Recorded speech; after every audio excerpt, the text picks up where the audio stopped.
അപ്പൊ എല്ലാവർക്കും ഒരിക്കൽ കൂടെ നമ്മുടെ ഫ്രീ ക്ലാസ്സിലേക്ക് ഹാർദമായ സ്വാഗതം. അപ്പോൾ ഈ ഒരു ക്ലാസ്സിലൂടെ നിങ്ങൾക്ക് ലഭിക്കാൻ വേണ്ടി പോകുന്നത് നിങ്ങൾക്ക് EVSലുള്ള ക്വസ്റ്റ്യൻ പേപ്പർ ഡിസ്കഷൻ ആയിരിക്കും. ക്വസ്റ്റ്യൻ പേപ്പർ ഡിസ്കഷൻ എന്ന് പറയുമ്പോൾ നിങ്ങൾ ഇതുവരെ കാണാത്ത രീതിയിലുള്ള, നിങ്ങൾക്ക് എവിടെയും കിട്ടാത്ത രീതിയിലുള്ള, നിങ്ങൾ യൂട്യൂബിലോ അല്ലെങ്കിൽ നിങ്ങൾ എവിടെയോ പോയാലും നിങ്ങൾക്ക് കിട്ടാത്ത രീതിയിലുള്ള ക്വസ്റ്റ്യൻ പേപ്പർ ഡിസ്കഷൻ ആയിരിക്കും നിങ്ങൾക്ക് ഈ ഒരു ക്ലാസ്സിലൂടെ ലഭിക്കുന്നത്.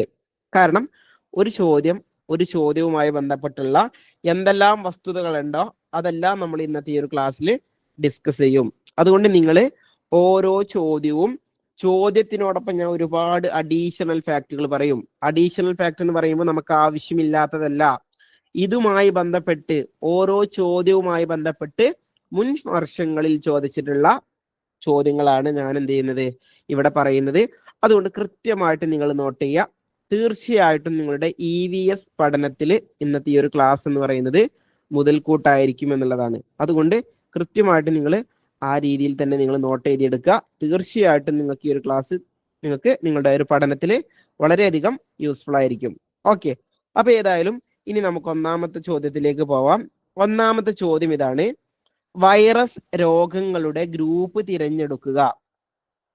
വൈറസ് രോഗങ്ങളുടെ ഗ്രൂപ്പ് തിരഞ്ഞെടുക്കുക. ഇതൊരു പ്രീവിയസ് ക്വസ്റ്റ്യൻ ആണ്. ഏതൊക്കെയാ? Option A cholera, typhoid, chicken pox. Option B വസൂരി, ചിക്കൻ ബോക്സ്, ജലദോഷം. ഓപ്ഷൻ സി മലമ്പനി, എലിപ്പനി, ഡെങ്കിപ്പനി. ഓപ്ഷൻ ഡി കോളറ, എലിപ്പനി, ജലദോഷം. ഇതാണ് നമ്മുടെ ഓപ്ഷൻസ്. ഇനി നിങ്ങൾ പറ, ഏതാണ് വൈറസ് രോഗങ്ങളുടെ ഗ്രൂപ്പ്? എ ആണോ, ബി ആണോ, സി ആണോ, ഡി ആണോ? ഇപ്പൊ ഇവിടെ കണ്ടോ, നിങ്ങളോട് ഗ്രൂപ്പ് തന്നുകൊണ്ട് അതിൽ നിന്ന് തിരഞ്ഞെടുക്കാനാ പറഞ്ഞത്. ഇങ്ങനെയും ചോദ്യങ്ങൾ വരുന്നുണ്ട്. അപ്പൊ ഇവിടെ എന്ത് നമ്മൾ മനസ്സിലാക്കണം?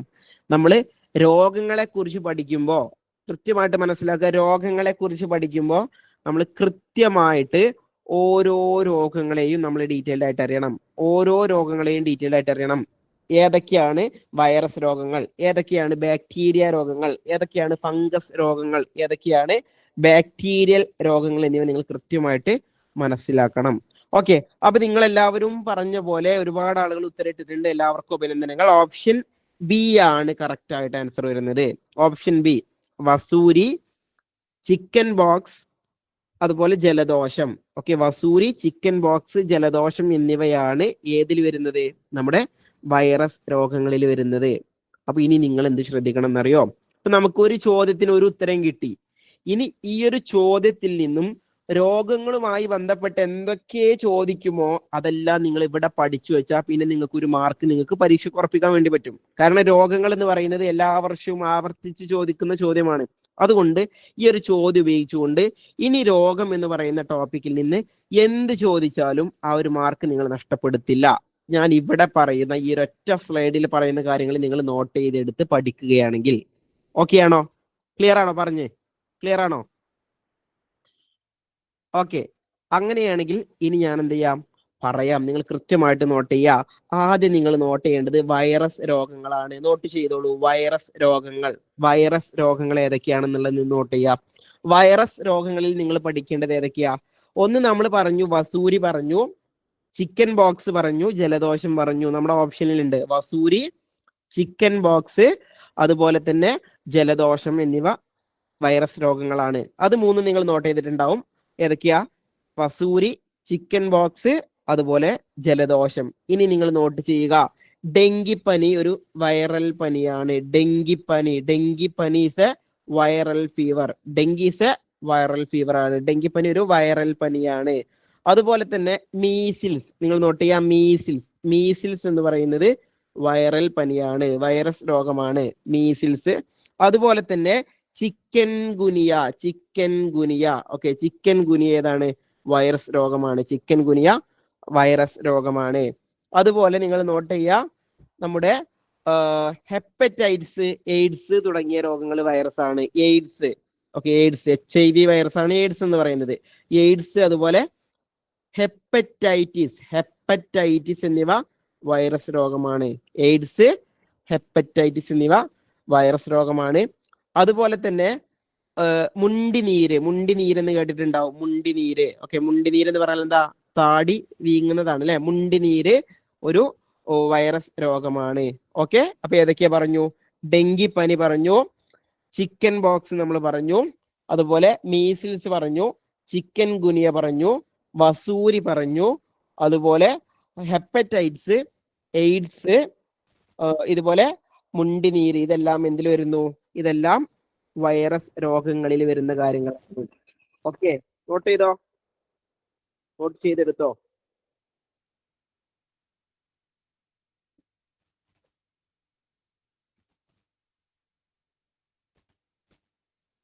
യെസ്. ഓക്കെ, എങ്കിൽ വൈറസ് രോഗങ്ങൾ നമുക്ക് കിട്ടി. ഇനി ഞാൻ എന്ത് ചെയ്യോ? നിങ്ങളോട് ചോദിക്കും വൈറസ് രോഗങ്ങൾ ഏതൊക്കെയാണ്, അതുപോലെ ബാക്ടീരിയ രോഗങ്ങൾ ഏതൊക്കെയാണെന്ന് നിങ്ങളോട് ചോദിക്കും. നിങ്ങൾ നോട്ട് ചെയ്തു: വസൂരി, ചിക്കൻ ബോക്സ്, ജലദോഷം, ഡെങ്കിപ്പനി, measles, chikungunya, AIDS, hepatitis, അതുപോലെ മുണ്ടിനീര്. ഇതെല്ലാം എന്താണ്? നമ്മുടെ വൈറസ് രോഗങ്ങളാണ്. അതുപോലെ തന്നെ 2 മിസ്സായതുണ്ട്, നിങ്ങൾ നോട്ട് ചെയ്തോ? എബോള. എബോള വൈറസ് എന്ന് നിങ്ങൾ കേട്ടിട്ടുണ്ടാവും. എബോള എന്ന് പറയുന്നത് ഒരു വൈറസ് രോഗമാണ്. എബോള വൈറസ് രോഗമാണ്. അതുപോലെ നിങ്ങൾ അതിന്റെ കൂടെ മനസ്സിലാക്കേണ്ട ഒന്നാണ് പോളിയോ. പോളിയോ അല്ലെങ്കിൽ പോളിയോ നിങ്ങൾ നോട്ട് ചെയ്തോ? അതുപോലെ സാർസ്. സാർസ് എന്ന് പറയുന്ന രോഗവും എന്താണ്? വൈറസ് രോഗമാണ്. സാർസ്, അതുപോലെ പോളിയോ എന്നിവ വൈറസ് രോഗങ്ങളാണ്. ഓക്കെ, ഞാൻ ഒന്നുകൂടെ പറഞ്ഞുതരാം. യെസ്, കോവിഡ് ഉണ്ട്. കോവിഡ്, അതുപോലെ തന്നെ നമ്മുടെ ഈ അടുത്ത് വന്ന നിപ്പ, ഇതൊക്കെ വൈറസ് തന്നെയാണ് കേട്ടോ. നിപ്പയൊക്കെ എന്താണ്? വൈറസ് ആണ്. കോവിഡ് അതുപോലെ നിപ്പയൊക്കെ വൈറസ് ആണ്. ഓക്കെ, അപ്പോ ഒന്നുകൂടെ പറയാം. വൈറസ് രോഗങ്ങൾ ഇവിടെ ഈ ഒരു ക്ലാസ്സിൽ തന്നെ നിങ്ങൾ പഠിച്ചു പോയിക്കോ. ഈ ക്ലാസ്സിൽ നിങ്ങൾ ഈ ഒരു സ്ലൈഡിൽ ഉള്ളത് പഠിച്ചാൽ നിങ്ങൾക്ക് ഒരു മാർക്ക് ഉറപ്പാണ്. അതുകൊണ്ട് നിങ്ങൾ കൃത്യമായിട്ട് ഇവിടെ തന്നെ എന്ത് ചെയ്തോ? പഠിച്ചു പോയിക്കോ. ഏതൊക്കെയാ? വസൂരി, ചിക്കൻ ബോക്സ്, ജലദോഷം, ഡെങ്കിപ്പനി, measles, chikungunya, AIDS, hepatitis, മുണ്ടിനീര്, എബോള, സാസ്, പോളിയോ, കോവിഡ്, നിപ്പ. ഇതൊക്കെ ഏതാണ്? വൈറസ് രോഗങ്ങളാണ്. ക്ലിയർ ആണോ? ഒന്ന് പറ, ക്ലിയർ ആണോ? ക്ലിയർ ആണെങ്കിൽ അടുത്തത് പറയാം. Yes, okay. അങ്ങനെയാണെങ്കിൽ ഞാൻ സ്ലൈഡ് വായിക്കുകയാണ്.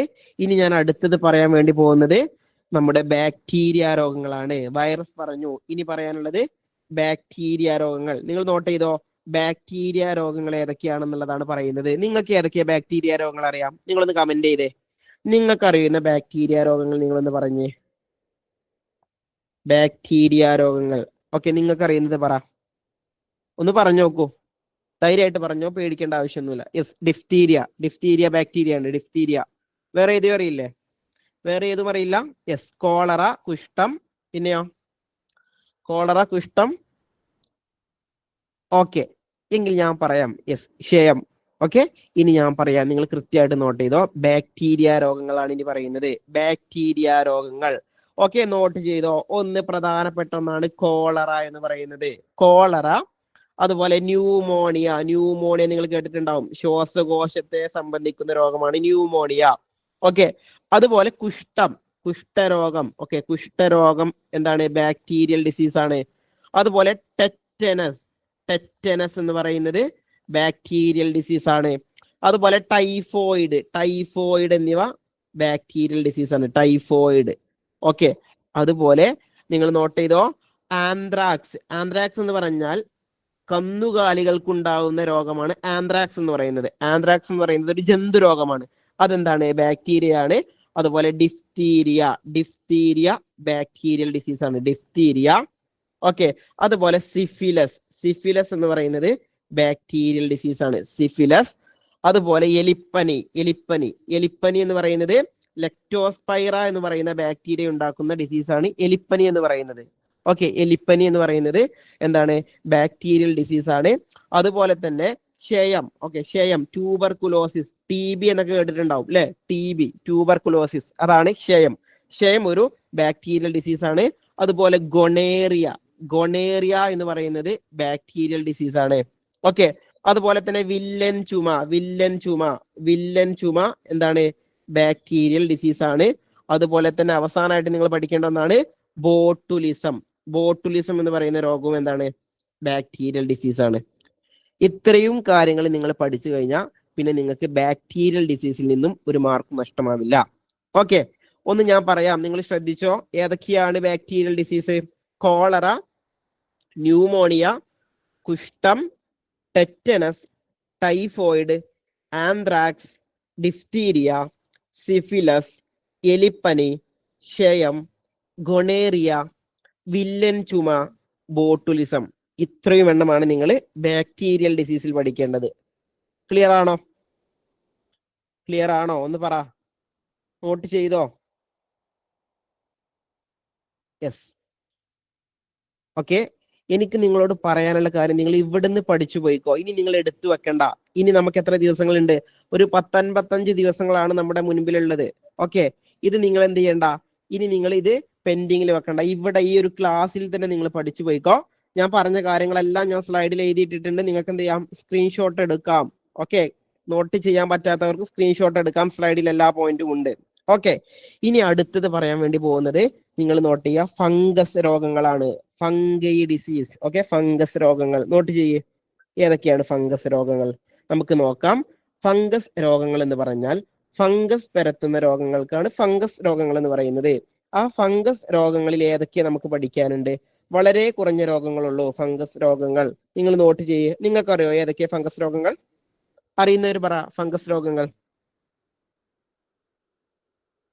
Yes, very good. വട്ടച്ചൊറി, അതുപോലെ അത്ലറ്റ്സ് ഫുഡ്. പിന്നെയോ നമ്മുടെ മുടിയിലൊക്കെ ഉണ്ടാവാറുണ്ടല്ലോ ഒരു സാധനം, തലയിൽ മുടിയില്. എന്താണ് ആ സാധനം? ഒരു വെള്ളപ്പൊടി പോലെ. അതിന് പറയുന്ന പേരെന്താ? ഒന്ന് പറ. നമ്മുടെ തലയിലെല്ലാം ഉണ്ടാവുന്നത്. യെസ്, താരൻ എന്ന് പറയുന്നത് ഒരു ഫംഗസ് ഡിസീസ് ആണ് കേട്ടോ. ഫംഗസ് ഡിസീസ് ആണ്. അപ്പൊ നിങ്ങൾ നോട്ട് ചെയ്തോ. ഫംഗസ് രോഗങ്ങളിൽ നിങ്ങൾ 3 പഠിച്ചാൽ മതി. ഒന്ന് വട്ടച്ചൊറി, മറ്റൊന്നാണ് താരൻ, അതുപോലെ അത്ലറ്റ്സ് ഫുട്ട് എന്ന് പറയുന്നു. അത്ലറ്റ്സ് ഫുട്ട് എന്ന് പറഞ്ഞാൽ നമ്മുടെ കാൽപാദത്തിൽ നഖങ്ങൾക്കിടയിൽ എന്ത് ചെയ്യുന്നു? ചെറിയ വ്രണങ്ങൾ ഉണ്ടാവുന്നു. ചുവപ്പ് നിറത്തിൽ എന്ത് ചെയ്യുന്നു? ചെറിയ മുറികളും, അതുപോലെ തന്നെ വിരലുകൾക്കിടയിലൊക്കെ ചെറിയ മുറിയൊക്കെ ഉണ്ടാകുന്നതാണ് എന്ത്? അത്ലറ്റ്സ് ഫുട്ട് എന്ന് പറയുന്നത്. ഓക്കെ. അപ്പൊ നിങ്ങൾ മനസ്സിലാക്കുക, വട്ടച്ചൊറി, താരൻ, അതുപോലെ അത്ലറ്റ്സ് ഫുട്ട്. വട്ടച്ചൊറി, താരൻ, അത്ലറ്റ്സ് ഫുഡ്. ഇവ 3 നിങ്ങൾ എവിടെ പഠിക്കേണ്ടത്? നിങ്ങൾ നമ്മുടെ ഫംഗസ് രോഗങ്ങളിൽ പഠിക്കേണ്ടത്. അത്ലറ്റ്സ് ഫുഡ്, ഫംഗസ്, അതുപോലെ താരൻ. വട്ടച്ചൊറി, താരൻ, അത്ലറ്റ്സ് ഫുഡ്. ക്ലിയർ ആണോ? കുയിനകമല്ല കേട്ടോ. കുയിനകം അത്ലറ്റ്സ് ഫുഡ് അല്ല. കുയിനകമല്ല. ക്ലിയർ ആണോ? പറഞ്ഞ കാര്യം ക്ലിയർ ആണോ? യെസ്. ഓക്കെ. ഇനി ഞാൻ എന്ത് ചെയ്യും അറിയോ? ഞാൻ എല്ലാം പറഞ്ഞു കഴിഞ്ഞാൽ എന്ത് ചെയ്യും? ഞാൻ ചോദിക്കും. ഓക്കെ, ഞാൻ ചോദിക്കും. ഞാൻ ക്ലാസ്സിൽ പറയുന്നത് പഠിച്ചാൽ മതി. രോഗങ്ങൾ ഒരുപാട് ഉണ്ടായിരിക്കും. നമ്മൾ എല്ലാ രോഗങ്ങളും പഠിക്കേണ്ട. ഈ ഒരു നമ്മുടെ ഭൂമി ലോകത്ത് ഒരുപാട് രോഗങ്ങളുണ്ട്. എല്ലാ രോഗങ്ങളും നമ്മൾ പഠിക്കേണ്ട. നമ്മൾ നമുക്ക് ആവശ്യമുള്ളത് പഠിച്ചാൽ മതി. ഓക്കെ. അപ്പൊ ഇവിടെ ക്ലാസ്സിൽ പറഞ്ഞ് നിങ്ങൾ പഠിച്ചോ, നിങ്ങൾക്ക് എന്തായാലും മാർക്ക് കിട്ടും. നമ്മൾ SCERT പോയിന്റുകൾ റെഫർ ചെയ്തുകൊണ്ട്, അതുപോലെ തന്നെ പ്രീവിയസ് ക്വസ്റ്റ്യൻ റെഫർ ചെയ്തുകൊണ്ട്, നിങ്ങൾക്ക് എന്തെല്ലാം ചോദിക്കാൻ സാധ്യതയുണ്ടോ അത് മാത്രം ഉൾപ്പെടുത്തിക്കൊണ്ടാണ് ക്ലാസ് എടുക്കുന്നത്. ഓക്കെ. അല്ലാതെ ഈ ലോകത്തുള്ള ലക്ഷക്കണക്കിന് ആയിരക്കണക്കിന് രോഗങ്ങളെല്ലാം നമ്മൾ പഠിക്കുക എന്ന് പറഞ്ഞാൽ അതെന്തല്ല, പ്രായോഗികമായിട്ടുള്ള കാര്യമല്ല. കാരണം ഒരു MBBS പഠിക്കുന്ന വിദ്യാർത്ഥി പോലും ലോകത്തുള്ള എല്ലാ രോഗങ്ങളെയും കുറിച്ച് പഠിക്കുന്നില്ല. പിന്നെയാണോ നമ്മൾ ഒരു LP സ്കൂളിലോ UP സ്കൂളിലോ പഠിക്കുക ഈ രോഗങ്ങൾ പഠിക്കുന്നത്? അപ്പൊ നമ്മൾ എന്ത് ചെയ്യുക? നമുക്ക് ആവശ്യമുള്ളത് പഠിക്കുക. ഞാൻ എപ്പോഴും പറയുന്ന കാര്യമാണ്, ഒരിക്കലും നിങ്ങൾ വാരി വലിച്ചു പഠിക്കരുത്. ഓക്കെ. വാരി വലിച്ചു പഠിക്കരുത്. ആ വാരി വലിച്ചു പഠിക്കുക എന്ന് പറഞ്ഞാൽ കാറ്ററ്റ് പരീക്ഷയ്ക്ക് അനുയോജ്യമല്ലാത്ത രീതിയാണ്. ഓക്കെ. അത് നമ്മൾ ഒഴിവാക്കേണ്ട രീതിയാണ്. ആ വാരി വലിച്ച പഠനം എന്ന് പറയുന്നത് നിങ്ങളെ നല്ല രീതിയിലേക്കല്ല കൊണ്ടുപോകുന്നത്, അഥവാ നിങ്ങളെ നല്ല റിസൾട്ടിലേക്കല്ല കൊണ്ടുപോകുന്നത്. നിങ്ങളെ കൊണ്ടുപോകുന്നത് എവിടേക്കാ? നാശത്തിലേക്കാണ് നിന്റെ പോക്ക് എന്ന് കേട്ടിട്ടുണ്ടാവും. ആ നാശത്തിലേക്കാണ്. കാരണം നിങ്ങൾ ആ ഒരു വാരി വലിച്ച് പഠിക്കുമ്പോൾ ആവശ്യമില്ലാത്തത് പഠിക്കാൻ വേണ്ടിയിട്ട് നിങ്ങൾ എന്ത് ചെയ്യും? ഒരുപാട് സമയം അവിടെ സ്പെൻഡ് ആവും. ആ സമയം നിങ്ങൾക്ക് എന്ത് ചെയ്യും? ആവശ്യമുള്ളത് പഠിക്കാനുള്ള സമയത്ത് നഷ്ടമാവും. അതുകൊണ്ട് നമുക്ക് സിലബസിന്റെ പുറത്തു നിന്ന് ഒരു മാർക്ക് ചോദിച്ചാലോ എന്ന് കരുതി ആ ഒരു മാർക്കിന് വേണ്ടി നിങ്ങൾ വാരി വലിച്ച് പഠിക്കുകയാണെങ്കിൽ ബാക്കി 149 മാർക്ക് നിങ്ങൾ എന്ത് ചെയ്യുക? ആലോചിക്കുക. ആ 149 മാർക്കിന് പഠിക്കാനുള്ളതിന്റെ സമയമാണ് നിങ്ങൾ ആ ഒരു മാർക്കിന്റെ ഔട്ട് ഓഫ് സിലബസിന് വേണ്ടി നഷ്ടപ്പെടുത്തുന്നത്. മനസ്സിലായല്ലോ? ക്ലിയർ ആയല്ലോ? യെസ്. ആ ബോധ്യം നിങ്ങളിൽ എന്ത് ചെയ്യണം? ആദ്യം ഉണ്ടാവണം എന്നുള്ളതാ. ഓക്കെ, ചില ആളുകൾക്ക് എത്ര പറഞ്ഞാലും ഇനിയുണ്ടോ ഇനിയുണ്ടോ, അതായത് കണ്ടന്റുകൾ ഇങ്ങനെ മല പോലെ വരണം, എന്നാലാണ് ചില ആളുകൾക്ക് എന്ത് ചെയ്യുള്ളൂ അത് ഉൾക്കൊള്ളാൻ വേണ്ടി പറ്റുള്ളൂ. ഓക്കെ, എലിപ്പനിയുടെ ബാക്ടീരിയ എന്ന് പറയുന്നത് ലെപ്റ്റോസ്പൈറ ബാക്ടീരിയ. ലെപ്റ്റോസ്പൈറയാണ് എലിപ്പനിയിലുള്ള ബാക്ടീരിയ എന്ന് പറയുന്നത്.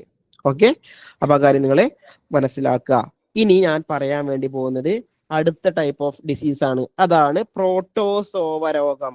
പ്രോട്ടോസോവ രോഗത്തിൽ നിങ്ങൾ ഒരെണ്ണം മാത്രം പഠിച്ചാൽ മതി. ഏതാണെന്നറിയോ പ്രോട്ടോസോവ രോഗം?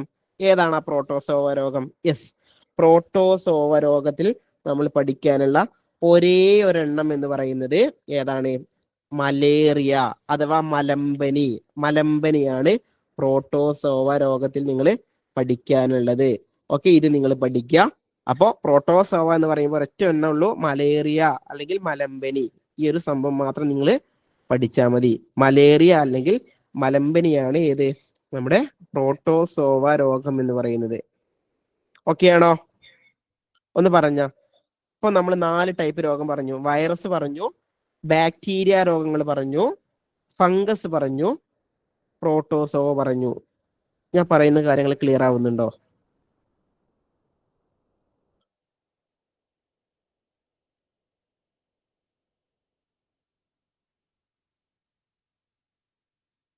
യെസ്. ഓക്കെ ഓക്കെ, അപ്പോ ഇനി ഞാൻ എന്ത് ചെയ്യാം, ഞാൻ റാൻഡ് ആയിട്ട് 1-2 ചോദ്യങ്ങൾ ചോദിക്കാം. നിങ്ങൾ എന്ത് ചെയ്യുക, ഒന്ന് നിങ്ങൾ അറ്റൻഡ് ചെയ്യുക. നിങ്ങൾ നിങ്ങളുടെ പുസ്തകത്തിലേക്ക് നിങ്ങൾ നോക്കരുത്. നിങ്ങൾ ഓർമ്മയുള്ളത് നിങ്ങൾ നോട്ട് ചെയ്തത് നിങ്ങളുടെ മനസ്സിൽ നിന്ന് എടുത്ത് നിങ്ങൾ കമന്റ് ചെയ്യുക. ഓക്കെ, ഞാൻ ചോദിക്കട്ടെ, കുഷ്ഠം എന്ന് പറയുന്നത് ഏത് രോഗമായിരുന്നു? കുഷ്ഠം വൈറസ് ആണോ, ഫംഗസ് ആണോ, ബാക്ടീരിയ ആണോ, പ്രോട്ടോസോവയാണോ? യെസ്, കുഷ്ഠം എന്ന് പറയുന്നത് ഒരു ബാക്ടീരിയൽ ഡിസീസ് ആണ്. ആണല്ലോ, കുഷ്ഠം എന്ന് പറയുന്നത് ബാക്ടീരിയൽ ഡിസീസ് ആണ്. എങ്കിൽ ഞാൻ ചോദിക്കട്ടെ, ജലദോഷം ഏതാ? ജലദോഷം ജലദോഷം ഏതായിരുന്നു? ജലദോഷം വൈറസ് ആയിരുന്നു. ജലദോഷം വൈറസ് രോഗമായിരുന്നു. ഓക്കെ, എങ്കിൽ മലമ്പനി ഏതായിരുന്നു? മലമ്പനി malaria.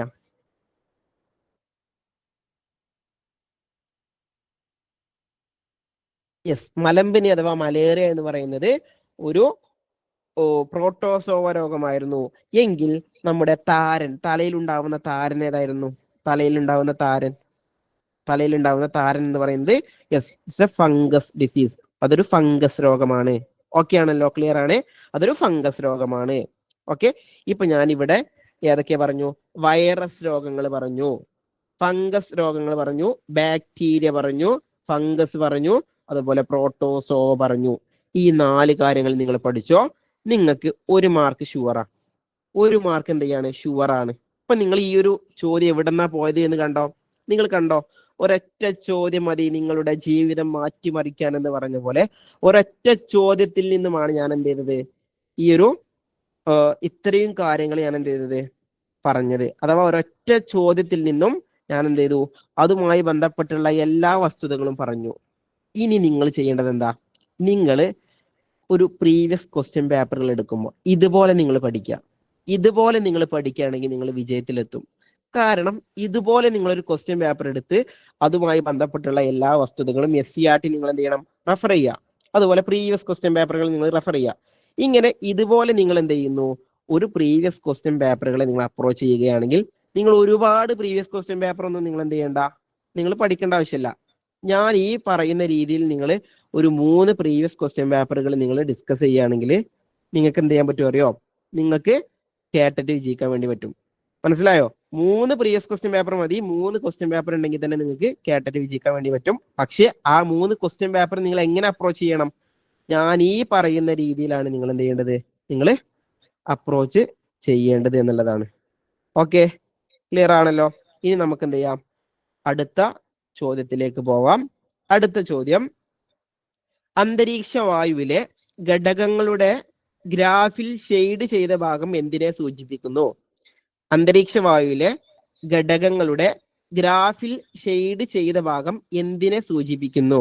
Nitrogen, oxygen, carbon dioxide, hydrogen. ഇതിൽ ഏതിനെയാണ് സൂചിപ്പിക്കുന്നത്?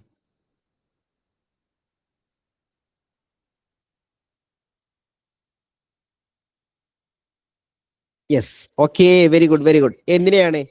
എല്ലാവരും കറക്റ്റ് ആയിട്ട് ഉത്തരം പറയുന്നുണ്ട്. ഓക്സിജനെയാണ് സൂചിപ്പിക്കുന്നത്. ഓക്സിജൻ.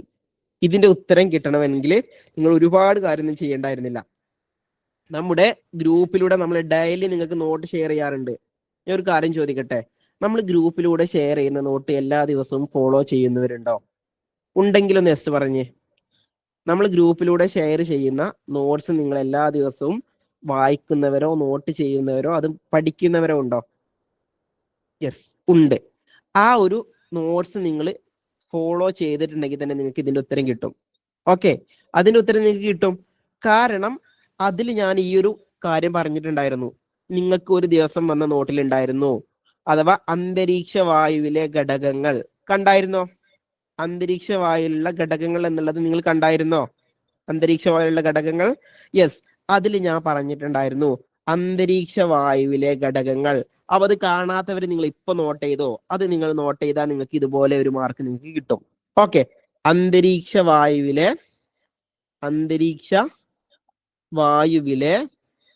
ഘടകങ്ങൾ, ഇത് നിങ്ങൾ നോട്ട് ചെയ്യേ. നിങ്ങൾക്ക് ഇനിയും പ്രീവിയസ് ക്വസ്റ്റ്യൻ ആയിട്ട് വരും കേട്ടോ. ഓക്കെ, നിങ്ങളുടെ അടുത്ത പരീക്ഷയ്ക്ക് ഇത് ചോദിക്കട്ടെ എന്നുള്ളത് നമ്മൾ എന്ത് ചെയ്യാണ്, നമ്മൾ ആഗ്രഹിക്കുകയാണ്. നിങ്ങൾ നോട്ട് ചെയ്തോ. അതിന് വേണ്ടിയിട്ട് ഞാൻ ഒരു കോഡൊക്കെ പറഞ്ഞിട്ടുണ്ടായിരുന്നു. ആ കോഡിന് മുൻപ് ഞാൻ എന്ത് ചെയ്യാം, ഞാൻ ആദ്യം കോൺസെപ്റ്റ് പറയാം, നിങ്ങൾ മനസ്സിലാക്കുക. ഓക്കെ, ഏതൊക്കെയാണ് കോൺസെപ്റ്റ്? വോയിസ് കൂട്ടി പറയോ? കേൾക്കുന്നില്ല? ഞാൻ മൈക്കൊക്കെ ഉപയോഗിച്ചാ പറയുന്ന കാര്യം കേൾക്കുന്നുണ്ടോ? ഒന്ന് പറയൂ. ഉണ്ട്. ഓക്കെ, അപ്പൊ നമ്മുടെ അന്തരീക്ഷ വായുവിൽ ഏറ്റവും കൂടുതലുള്ള ഘടകം ഏതാ? അന്തരീക്ഷ വായുവിൽ ഏറ്റവും കൂടുതലുള്ള ഘടകം ഏതായിരുന്നു? അന്തരീക്ഷ വായുവിൽ ഏറ്റവും കൂടുതലുള്ള ഘടകം എന്ന് പറയുന്നത് നൈട്രജൻ ആണ്. നൈട്രജൻ ആണ് ഏറ്റവും കൂടുതലുള്ള ഘടകം. എത്ര പെർസെന്റേജ് ആണെന്നറിയോ? 78% നൈട്രജൻ ആണ്. ഓക്കെ, അന്തരീക്ഷ വായുവിൽ 78% നൈട്രജൻ ആണ്. ഇനി രണ്ടാമതുള്ള ഘടകം ഏതാ? രണ്ടാമതുള്ള ഘടകം, സെക്കൻഡ് മോസ്റ്റ് ഫാക്ടർ ഏതാണ്? രണ്ടാമതുള്ള ഘടകം എന്ന് പറയുന്നത് ഓക്സിജൻ ആണ്. ഓക്സിജൻ എത്ര ശതമാനം ഉണ്ടെന്ന് അറിയോ?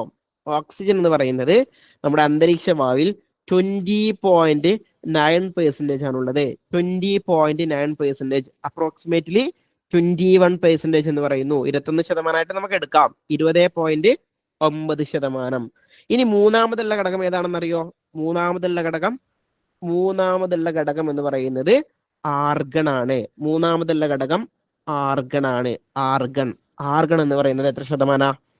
ആർഗൺ എന്ന് പറയുന്നത് 1% അന്തരീക്ഷ വായുവിലുള്ളത്. 1% ആർഗൺ ഉണ്ട്. ഓക്കെ, ഇനി നാലാമതുള്ള ഘടകം ഏതാ? നാലാമതുള്ള ഘടകമാണ് carbon dioxide. Okay, carbon dioxide ആണ് നാലാമതുള്ള ഘടകം. എത്രയാണെന്നറിയോ? 1%-നേക്കാൾ കുറവാണ്. 0.04% എന്തുള്ളൂ? കാർബൺ ഡയോക്സൈഡ് ഉള്ളൂ. 0.04%, 0.04%. അത്രയും ചെറിയ അളവിലാണ് നമ്മുടെ അന്തരീക്ഷ വായുവിൽ എന്തുള്ളൂ? കാർബൺ ഡയോക്സൈഡ് ഉള്ളൂ. ഓക്കെ, അപ്പൊ നിങ്ങൾ മനസ്സിലാക്കുക, ഏറ്റവും കൂടുതൽ നൈട്രജൻ, അത് കഴിഞ്ഞാൽ ഓക്സിജൻ, പിന്നീട് ആർഗൺ, അത് കഴിഞ്ഞാൽ കാർബൺ ഡയോക്സൈഡ്. ഇതാണ് അന്തരീക്ഷ വായുവിലുള്ള ഘടകങ്ങളുടെ അളവ് എന്ന് പറയുന്നത്. ഇത് നിങ്ങൾ എന്തായാലും പഠിക്കണം. ഇത് പഠിച്ചാൽ തന്നെ നിങ്ങൾക്ക് ഇതിനുള്ള ഉത്തരം കിട്ടി. ഇനി നിങ്ങൾക്ക് ഒന്നുകൂടെ കമന്റ് ചെയ്യാനുള്ള അവസരം തരാം. ഏതാണ് നമ്മുടെ ചോദ്യത്തിനുള്ള ഉത്തരം? കിട്ടാത്ത ആളുകളൊക്കെ ഒന്ന് ശരിയാക്കിയിട്ട് പറയൂ. ചിത്രത്തിലെ ഗ്രാഫിൽ ഷെയ്ഡ് ചെയ്ത ഭാഗം എന്തിനെ സൂചിപ്പിക്കുന്നു? യെസ്, എന്താണ്? ഓക്സിജൻ ആണ് അല്ലെ? ഓക്സിജൻ. ഇവിടെ നോക്കിയാൽ തന്നെ നമുക്ക് മനസ്സിലാവും ഇത് എത്രയുണ്ട്. 78 ഇല്ല, എന്നാലോ വളരെ കുറവുമല്ല, അഥവാ ഒരു 1%, 0.4% ഇല്ല. അപ്പൊ എന്തായിട്ടായിരിക്കും വരുന്നത്? അത് 20.9% ഓക്സിജൻ ആണ്. ഓക്കെ, ഓക്സിജൻ ആണ്. ഇനി ഒരു കാര്യം കൂടെ ഞാൻ പറഞ്ഞുതരാം. ഈ അന്തരീക്ഷ വായുവിലുള്ള ഘടകങ്ങളില്ലേ, ഈ ഘടകങ്ങൾ നമുക്ക് ഈ ഓർഡറിൽ പഠിക്കാൻ വേണ്ടിയിട്ട് ഒരു കോഡ് നൽകാം. ആ കോഡാണ് no A C. Okay, no A C. അന്തരീക്ഷ വായുവിൽ നല്ല വായു ആണെങ്കിൽ നമുക്ക് എ സി വേണോ? അന്തരീക്ഷ വായുവിൽ നല്ല വായു ആണെങ്കിൽ നമുക്കൊന്നും എന്ത് വേണ്ട? എ സി വേണ്ട. അപ്പൊ നല്ല വായു ഉണ്ടെങ്കിൽ നിങ്ങൾ എന്ത് പറയാ? No A C. A C ഒന്നും വേണ്ട, എ സി ഒന്നും ഇല്ല എന്ന് പറയാം. No A C. എൻ എന്ന് പറഞ്ഞാൽ നൈട്രജൻ, ഒ എന്ന് പറഞ്ഞാൽ ഓക്സിജൻ, എ എന്ന് പറഞ്ഞാൽ ആർഗൺ, സി എന്ന് പറഞ്ഞാൽ കാർബൺ ഡയോക്സൈഡ്. ഇതാണ് നമ്മുടെ code. Okay, nitrogen, oxygen, argon, carbon dioxide, no AC. Okay, clear ആണോ പറഞ്ഞ കാര്യം? ഇനി നിങ്ങളോട് ചോദിക്കുകയാണ്, ഞാൻ ഒരു കാര്യം കൂടി ചോദിക്കാം. തന്നിരിക്കുന്ന ചിത്രത്തിൽ ചുവന്ന നിറത്തിൽ ഷെയ്ഡ് ചെയ്തത് എന്തിനെ സൂചിപ്പിക്കുന്നു? നിങ്ങൾ പറ. തന്നിരിക്കുന്ന ഗ്രാഫിൽ ചുവന്ന നിറത്തിൽ ഷെയ്ഡ് ചെയ്തത് എന്തിനെ സൂചിപ്പിക്കുന്നു? Yes, very good. എന്താണ്? നൈട്രജൻ ആണ്. ഓക്കെ, തന്നിരിക്കുന്നതിൽ ഷെയ്ഡ് ചെയ്തത് എന്താ? നൈട്രജൻ ആണ്. നൈട്രജനെയാണ് സൂചിപ്പിക്കുന്നത്. ഓക്കെ, ക്ലിയർ ആണോ? ഇനി നിങ്ങൾക്ക് അന്തരീക്ഷ വായുവിലുള്ള ഘടകങ്ങളെ കുറിച്ച് ചോദിക്കുകയാണെങ്കിൽ നിങ്ങൾക്ക് അവിടെ ഒരു മാർക്ക് എന്താവില്ല, നിങ്ങൾക്ക് നഷ്ടമായിരിക്കില്ല. ആ മാർക്ക് നിങ്ങൾ ഉറപ്പിക്കണം. ക്ലിയർ ആണോ പറയുന്നത്?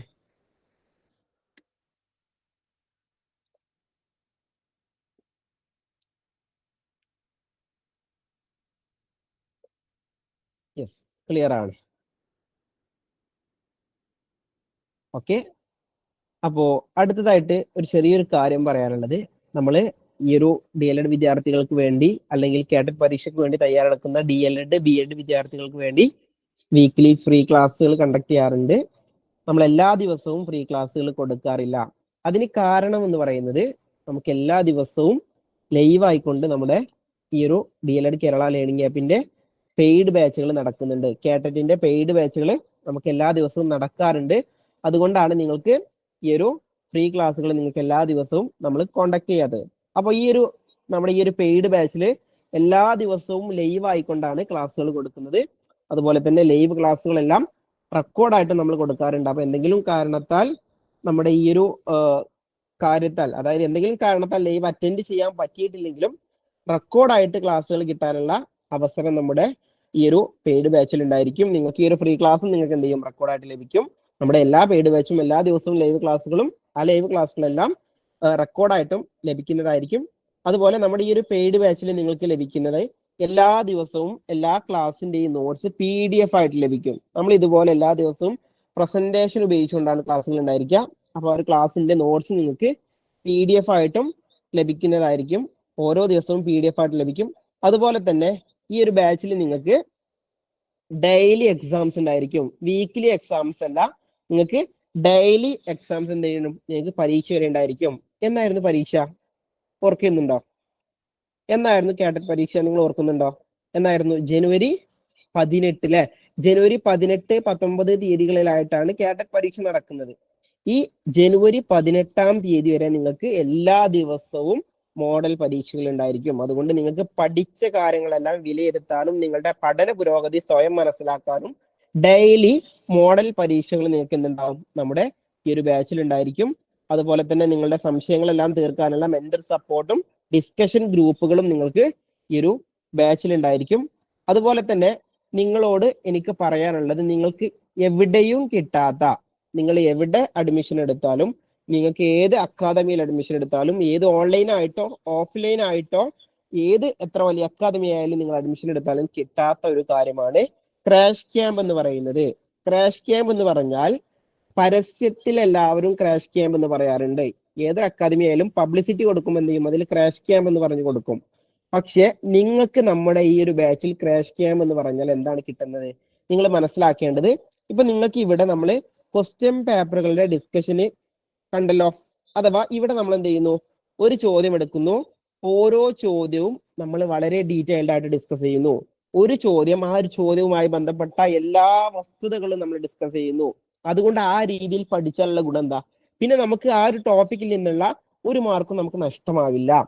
ഇതുപോലെ 30 ദിവസം നിങ്ങൾക്ക് 30 സെറ്റ് പ്രീവിയസ് ക്വസ്റ്റ്യൻ പേപ്പറുകൾ ഡിസ്കസ് ചെയ്ത് കിട്ടും. ഇതാണ് ക്രാഷ് ക്യാമ്പ് എന്ന് പറയുന്നത്. അഥവാ ഒരു ദിവസം 30 ചോദ്യം ഡിസ്കസ് ചെയ്യുന്നു. ഈ രീതിയിൽ, ഇപ്പോ പറയുന്ന രീതിയിൽ ഇത്രയും ഡീറ്റെയിൽഡ് ആയിട്ട് 30 ചോദ്യം എല്ലാ ദിവസവും ഡിസ്കസ് ചെയ്യുന്നു. അങ്ങനെ 30 സെറ്റ് ക്ലാസ്സുകൾ നിങ്ങൾക്ക് ലഭിക്കും. അഥവാ ലൈവ് ആയിക്കൊണ്ട് നിങ്ങൾക്ക് 900 ചോദ്യങ്ങളും 900 ചോദ്യങ്ങളുമായി ബന്ധപ്പെട്ടുള്ള ഡീറ്റെയിൽഡ് ആയിട്ടുള്ള കണക്റ്റീവ് ഫാക്ടുകളും നിങ്ങൾക്ക് ഈ ഒരു ബാച്ചിൽ എന്ത് ചെയ്യും, ലഭിക്കും എന്നുള്ളതാണ്. അപ്പൊ ഇങ്ങനെയുള്ള ഒരു ക്രാഷ് കോഴ്സ് എന്ന് പറയുന്നത് നിങ്ങൾ എവിടെ പോയാലും കിട്ടില്ല. ഒന്നും വേണ്ട, നിങ്ങൾ ജസ്റ്റ് ഒന്ന് യൂട്യൂബിൽ നിങ്ങൾ സെർച്ച് ചെയ്ത് നോക്കുക, കാറ്ററ്റ് ക്രാഷ് കോഴ്സ് എന്ന് പറഞ്ഞ്. ഇതുപോലെ പ്രീവിയസ് ക്വസ്റ്റ്യൻ പേപ്പറുകളുടെ ഡിസ്കഷൻ കൊടുക്കുന്ന ക്ലാസ്സുകൾ നിങ്ങൾക്ക് എന്ത് ചെയ്യില്ല, എവിടെയും കിട്ടില്ല എന്നുള്ളതാണ്. അതുപോലെ തന്നെ നിങ്ങളോട് എനിക്ക് പറയാനുള്ള കാര്യം, ഈ ഒരു ബാച്ചിന്റെ പ്രത്യേകത എന്ന് പറയുന്നത് ആർക്കും അഫോർഡബിൾ ആയിട്ടുള്ള ഫീ എന്നുള്ളതാണ്. സാധാരണ ഒരു ബാച്ച് നടക്കുമ്പോൾ കേട്ടറ്റിന്റെ ലൈവ് ക്ലാസ്സുകൾ നിങ്ങൾ എടുക്കുകയാണെങ്കിൽ 3000 മുതൽ 10000 വരെ ഫീ വാങ്ങുന്ന അക്കാദമികളുണ്ട്. 3000 മുതൽ 10000 വരെ ഫീ വാങ്ങുന്ന അക്കാദമികൾ.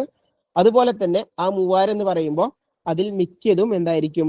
റെക്കോർഡ് ക്ലാസ്സുകളായിരിക്കും എന്നുള്ളതാണ്. മിക്കതും റെക്കോർഡ് ക്ലാസ്സുകളായിരിക്കും. എന്നാൽ നമ്മുടെ ഈ ബാച്ചിൽ എല്ലാ ക്ലാസ്സുകളും നമ്മൾ ലൈവ് ആയിട്ടാണ് കൊടുക്കുന്നത്. ആ ലൈവ് ക്ലാസ്സുകളിൽ തന്നെ മിസ്സായാൽ റെക്കോർഡായിട്ടും കാണാൻ വേണ്ടി പറ്റും. അതോടൊപ്പം ഞാൻ പറഞ്ഞ ഈ ക്രാഷ് ക്യാമ്പ്, അഥവാ എല്ലാവരും സ്പെഷ്യൽ ഫീ വാങ്ങിക്കൊണ്ട് നടത്തുന്ന ക്രാഷ് ക്യാമ്പ് നമ്മൾ ഈ ഒരു ബാച്ചിന്റെ കൂടെ നിങ്ങൾക്ക് എന്ത് ചെയ്യുന്നുണ്ട്? ഇന്റഗ്രേറ്റ് ആയിട്ട് നൽകുന്നുണ്ട്. അപ്പൊ നമ്മുടെ ഈ ഒരു കോഴ്സിന്റെ ഫീ എന്ന് പറയുന്നത് ആക്ച്വലി 2000 രൂപ കോഴ്സ് ഫീയും 1000 രൂപ ക്രാഷ് ക്യാമ്പിന്റെ ഫീയും വരുന്ന ടോട്ടൽ 3000 രൂപ കോഴ്സ് ഫീ വരുന്ന നമ്മുടെ ബാച്ച് നമ്മൾ നിലവിൽ കൊടുക്കുന്നത് 1500-നാണ്. ഓക്കെ, 1500 രൂപക്കാണ്.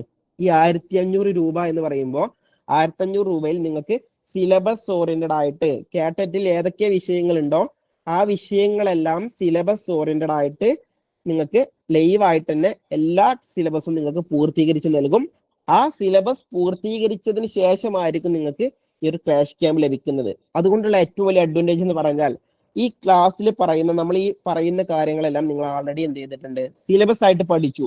ആ പഠിച്ചത് നിങ്ങൾ ക്വസ്റ്റ്യൻ പേപ്പർ ഡിസ്കസ് ചെയ്ത് അതിന്റെ കണക്റ്റീവ് ഫാക്ടറി നിങ്ങൾക്ക് എന്ത് ചെയ്യാം? ഒന്ന് റിവൈസ് ചെയ്യാൻ വേണ്ടി പറ്റും. അഥവാ ക്വസ്റ്റ്യൻ പേപ്പർ ഡിസ്കഷനും അതോടൊപ്പം നല്ലൊരു റിവിഷനുമായിരിക്കും നിങ്ങൾക്ക് ഈ ഒരു പാക്കേജിൽ ലഭിക്കാൻ വേണ്ടി പോകുന്നത്. ഈ പാക്കേജിന് ഞാൻ പറഞ്ഞു, നിങ്ങൾക്ക് ഇത്രയും അഫോർഡബിൾ ആയിട്ടുള്ള ഫീല് നിങ്ങൾക്ക് എവിടെയും കിട്ടില്ല എന്നുള്ളതാണ്. 1500 രൂപക്കാണ് നമ്മൾ ഈ ഒരു കോഴ്സ് കൊടുക്കുന്നത്. അതുപോലെ തന്നെ ഈ ഒരു പെയ്ഡ് ബാച്ചിൽ നമുക്ക് കഴിഞ്ഞ ബാച്ചുകളിലെല്ലാം നമുക്ക് ഉണ്ടായിട്ടുള്ള റിസൾട്ട് എന്ന് പറയുന്നത് അത്രയും നല്ല റിസൾട്ടാണ്. അഥവാ റിസൾട്ട് എന്ന് പറയുമ്പോൾ നമുക്ക് 235-ലധികം കുട്ടികൾ നമ്മുടെ കേട്ടറ്റ് ഒക്ടോബർ 2023 റിസൾട്ട് കിട്ടിയിട്ടുണ്ട്. അതുപോലെ തന്നെ കേട്ടറ്റ് മാർച്ച് 2024 125-ലധികം കുട്ടികൾക്കും നമ്മുടെ ബാച്ചിൽ നിന്ന് കേട്ടറ്റ് കിട്ടാൻ വേണ്ടി പറ്റിയിട്ടുണ്ട്. അതുപോലെ തന്നെ ഈ റിസൾട്ടിൽ തന്നെ 130-ന് മുകളിൽ മാർക്ക് നേടി സ്കോർ ചെയ്ത വിദ്യാർത്ഥികൾ വരെ നമ്മുടെ ബാച്ചിൽ ഉണ്ടായിട്ടുണ്ട്. നിങ്ങൾ മനസ്സിലാക്കുക, 150 മാർക്കിന്റെ കേട്ടറ്റ് പരീക്ഷയിൽ 130-ലധികം മാർക്ക് നേടിക്കൊണ്ട് കേട്ടറ്റ് ക്വാളിഫൈ ചെയ്ത വിദ്യാർത്ഥികൾ നമ്മുടെ ബാച്ചിൽ ഉണ്ടായിട്ടുണ്ട്. അപ്പൊ എനിക്ക് നിങ്ങളോട് പറയാനുള്ളത്, ഇതിൽ ജോയിൻ ചെയ്യണം എന്ന് ഞാൻ നിങ്ങളോട് ആരും നിർബന്ധിക്കുന്നില്ല. പക്ഷേ കേട്ടറ്റ് കിട്ടണം എന്നുള്ള ദൃഢനിശ്ചയവും അതുപോലെ പഠിക്കാൻ തയ്യാറായിട്ടുള്ള മനസ്സും ഉണ്ടെങ്കിൽ നിങ്ങൾക്ക് ധൈര്യമായിട്ട് ഇവിടെ ജോയിൻ ചെയ്യാം. ഓക്കെ, ഒന്നുകൂടെ പറയുന്നു, കേട്ടറ്റ് കിട്ടണം എന്നുള്ള ദൃഢനിശ്ചയവും പഠിക്കാനുള്ള ആ ഒരു മനസ്സും നിങ്ങൾക്കുണ്ടെങ്കിൽ ധൈര്യമായിട്ട് ഇവിടെ ജോയിൻ ചെയ്യാം. ഇത് രണ്ടും നിങ്ങൾക്കുണ്ടെങ്കിൽ ഇവിടെ ജോയിൻ ചെയ്യുകയാണെങ്കിൽ തീർച്ചയായിട്ടും നിങ്ങൾക്ക് കേട്ടറ്റ് കിട്ടാൻ വേണ്ടി പറ്റും എന്നുള്ളതാണ്. ഓക്കെ, നമ്മുടെ ഈ ഒരു ക്ലാസ് മാത്രം അറ്റൻഡ് ചെയ്താൽ തന്നെ നിങ്ങൾക്ക് 100+ മാർക്കോട് കൂടി നിങ്ങൾക്ക് കേട്ടറ്റ് ക്വാളിഫൈ ചെയ്യാൻ പറ്റും. അതെനിക്ക് ഗ്യാരണ്ടി നൽകാൻ പറ്റും. നമ്മുടെ ഈ ക്ലാസ്സിൽ പഠിപ്പിക്കുന്ന കാര്യങ്ങൾ മാത്രം നിങ്ങൾ ഒരു ഔട്ട്സോഴ്സിങ് നിങ്ങൾ എന്ത് ചെയ്യേണ്ട, എടുക്കേണ്ട ആവശ്യമില്ല. ഈ ക്ലാസ്സിൽ പറയുന്ന കാര്യങ്ങൾ മാത്രം നിങ്ങൾ എടുക്കുകയാണെങ്കിൽ തന്നെ നിങ്ങൾക്ക് എന്ത് ചെയ്യാൻ പറ്റും? 100-ലധികം മാർക്കോട് കൂടി നിങ്ങൾക്ക് സ്കോർ ചെയ്യാൻ വേണ്ടി പറ്റുമെന്നുള്ളതാണ്. ഓക്കെ, അപ്പോൾ കേട്ടറ്റ് പരീക്ഷയുടെ തലേ ദിവസം വരെ ആയിരിക്കും നിങ്ങൾക്ക് ലൈവ് ക്ലാസ്സുകൾ ഉണ്ടായിരിക്കുക. അപ്പൊ നിങ്ങൾക്ക് ഈ ഒരു ബാച്ചിലേക്ക് അഡ്മിഷൻ എടുക്കാൻ ആഗ്രഹമുള്ളവർ നിങ്ങൾ ഈ ഒരു നമ്പറിൽ വാട്സപ്പിൽ ജസ്റ്റ് കേട്ടറ്റ് അഡ്മിഷൻ ഡീറ്റെയിൽസ് എന്ന മെസ്സേജ് അയച്ചാൽ മതി. നമ്മുടെ DLED കേരള ലേണിംഗ് ആപ്പിന്റെ ഒഫീഷ്യൽ നമ്പറാണ് 8590672089 എന്നുള്ള നമ്പറിൽ നിങ്ങൾ ജസ്റ്റ് ഒരു മെസ്സേജ് അയക്കുകയാണെങ്കിൽ കേട്ടറ്റ് അഡ്മിഷൻ ഡീറ്റെയിൽസ് എന്നോ അല്ലെങ്കിൽ അഡ്മിഷൻ ഡീറ്റെയിൽസ് എന്ന് പറഞ്ഞൊരു മെസ്സേജ് അയക്കുകയാണെങ്കിൽ നിങ്ങൾക്ക് ബാക്കിയുള്ള ഡീറ്റെയിൽസ് എല്ലാം നിങ്ങൾക്ക് അറിയിച്ചു തരുന്നതായിരിക്കും. അപ്പോൾ ഈ ഒരു ബാച്ചിലേക്ക് ജോയിൻ ചെയ്യാൻ താല്പര്യമുള്ള ആളുകൾ എത്രയും പെട്ടെന്ന്, ഇനി നിങ്ങളെ വൈകിക്കരുത്. ഇനി 55ഓളം ദിവസങ്ങൾ മാത്രമാണ് നമ്മുടെ മുൻപിലുള്ളത്. ആ 55 ദിവസങ്ങൾ നിങ്ങൾ എങ്ങനെ ഉപയോഗപ്പെടുത്തുന്നു അതായിരിക്കും നിങ്ങളെ വിജയത്തിലേക്ക് എത്തിക്കുക. അപ്പൊ നിങ്ങൾ ഇപ്പോൾ തന്നെ നിങ്ങൾ അഡ്മിഷൻ എന്ന് പറഞ്ഞ് മെസ്സേജ് അയച്ചോ. 8590672089 എന്നുള്ളതാണ് നമ്മുടെ ഒഫീഷ്യൽ നമ്പർ ആയിട്ട് വരുന്നത്. Okay,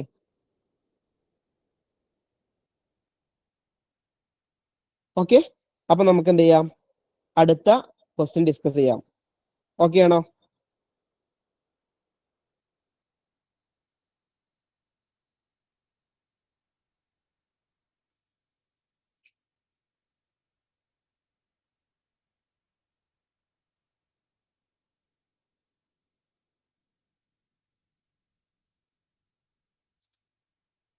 yes. ഓക്കെ, എങ്കിൽ അടുത്ത ചോദ്യം ഇതാണ്. ഒരു പെഡഗോജി ചോദ്യമാണ് കേട്ടോ. പെഡഗോജി ചോദ്യം: പാഠാസൂത്രണത്തിലെ ഏത് ഭാഗമാണ് ടീച്ചറുടെ സ്വയം വിലയിരുത്തലിന് ഏറ്റവും കൂടുതൽ സഹായിക്കുന്നത്? പാഠാസൂത്രണത്തിലെ ഏത് ഭാഗമാണ് ടീച്ചറുടെ സ്വയം വിലയിരുത്തലിന് ഏറ്റവും കൂടുതൽ സഹായിക്കുന്നത്?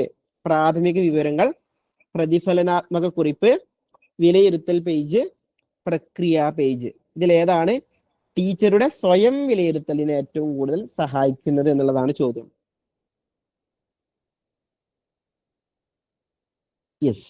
ഓക്കെ, ഇവിടെ ബിയും സിയും ഉത്തരമായിട്ട് കമന്റ് ചെയ്തിട്ടുണ്ട് അല്ലെ. ഏതാണ് ആക്ച്വലി ഉത്തരമായിട്ട് വരുന്നത്?